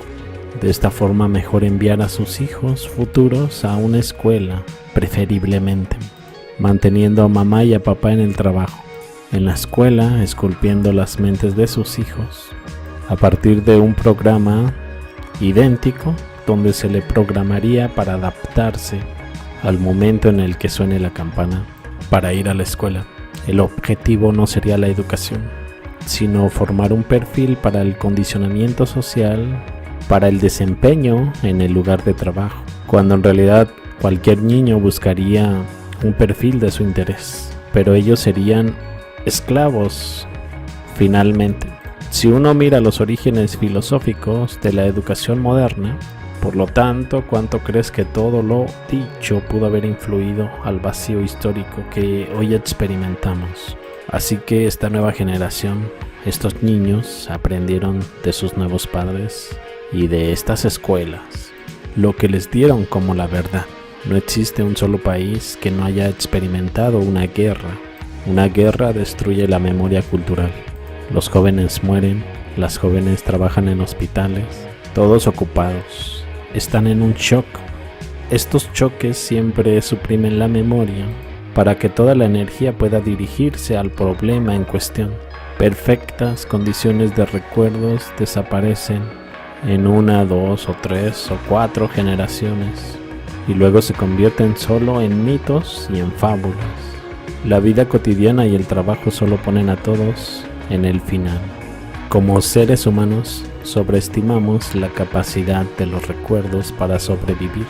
Nadie sabrá, por ejemplo, que el 11 de septiembre pasó otra cosa muy diferente, que un ataque terrorista, si esto se incluye en un libro escolar. Y aún sin embargo, la gente, la mayoría, no cree en la historia oficial.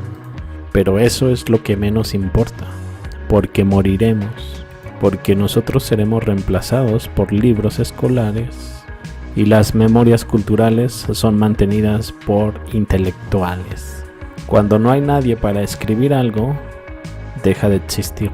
No importa si algunas personas lo recuerdan, ya que si no pueden conectarse con las demás personas y poder hablar de la gran falsificación, no pasa nada. Por ejemplo, hasta la aparición del internet, nadie era capaz de conectarse a un nivel más amplio. Hay que tener eso muy en cuenta. Las personas ni siquiera estaban en contacto los unos con los otros, ni en su propia ciudad. Solo se conectaban con las gentes que estaban dentro de su propio mundo, quizás y hasta solo escuchando la radio. Estos trenes de huérfanos podrían ser el arma humeante de una serie de acontecimientos que estaban sucediendo, algo devastador que pudo haber ocurrido y que comenzó con la industrialización.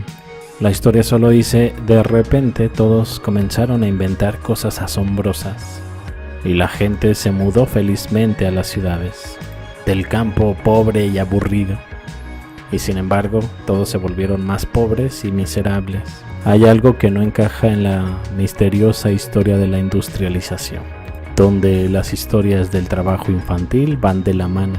Por cierto, los lugares a los que acudieron estos niños son siempre los mismos lugares que acaban de ser liberados de los nativos de América Occidental, Australia, Rusia, en toda América, y luego tomaban personas de Europa Central, América Occidental, luego las ubicaban en estos nuevos territorios que fueron colonizados durante cientos de años.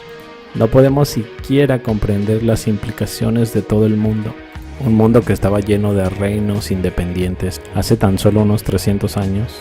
Incluso podríamos pensar un poco en una posible era de canibalismo, representado en muchos libros antiguos, que daba una idea de cómo se veía el canibalismo y que podría ser una de las razones por qué estas épocas son tan misteriosas.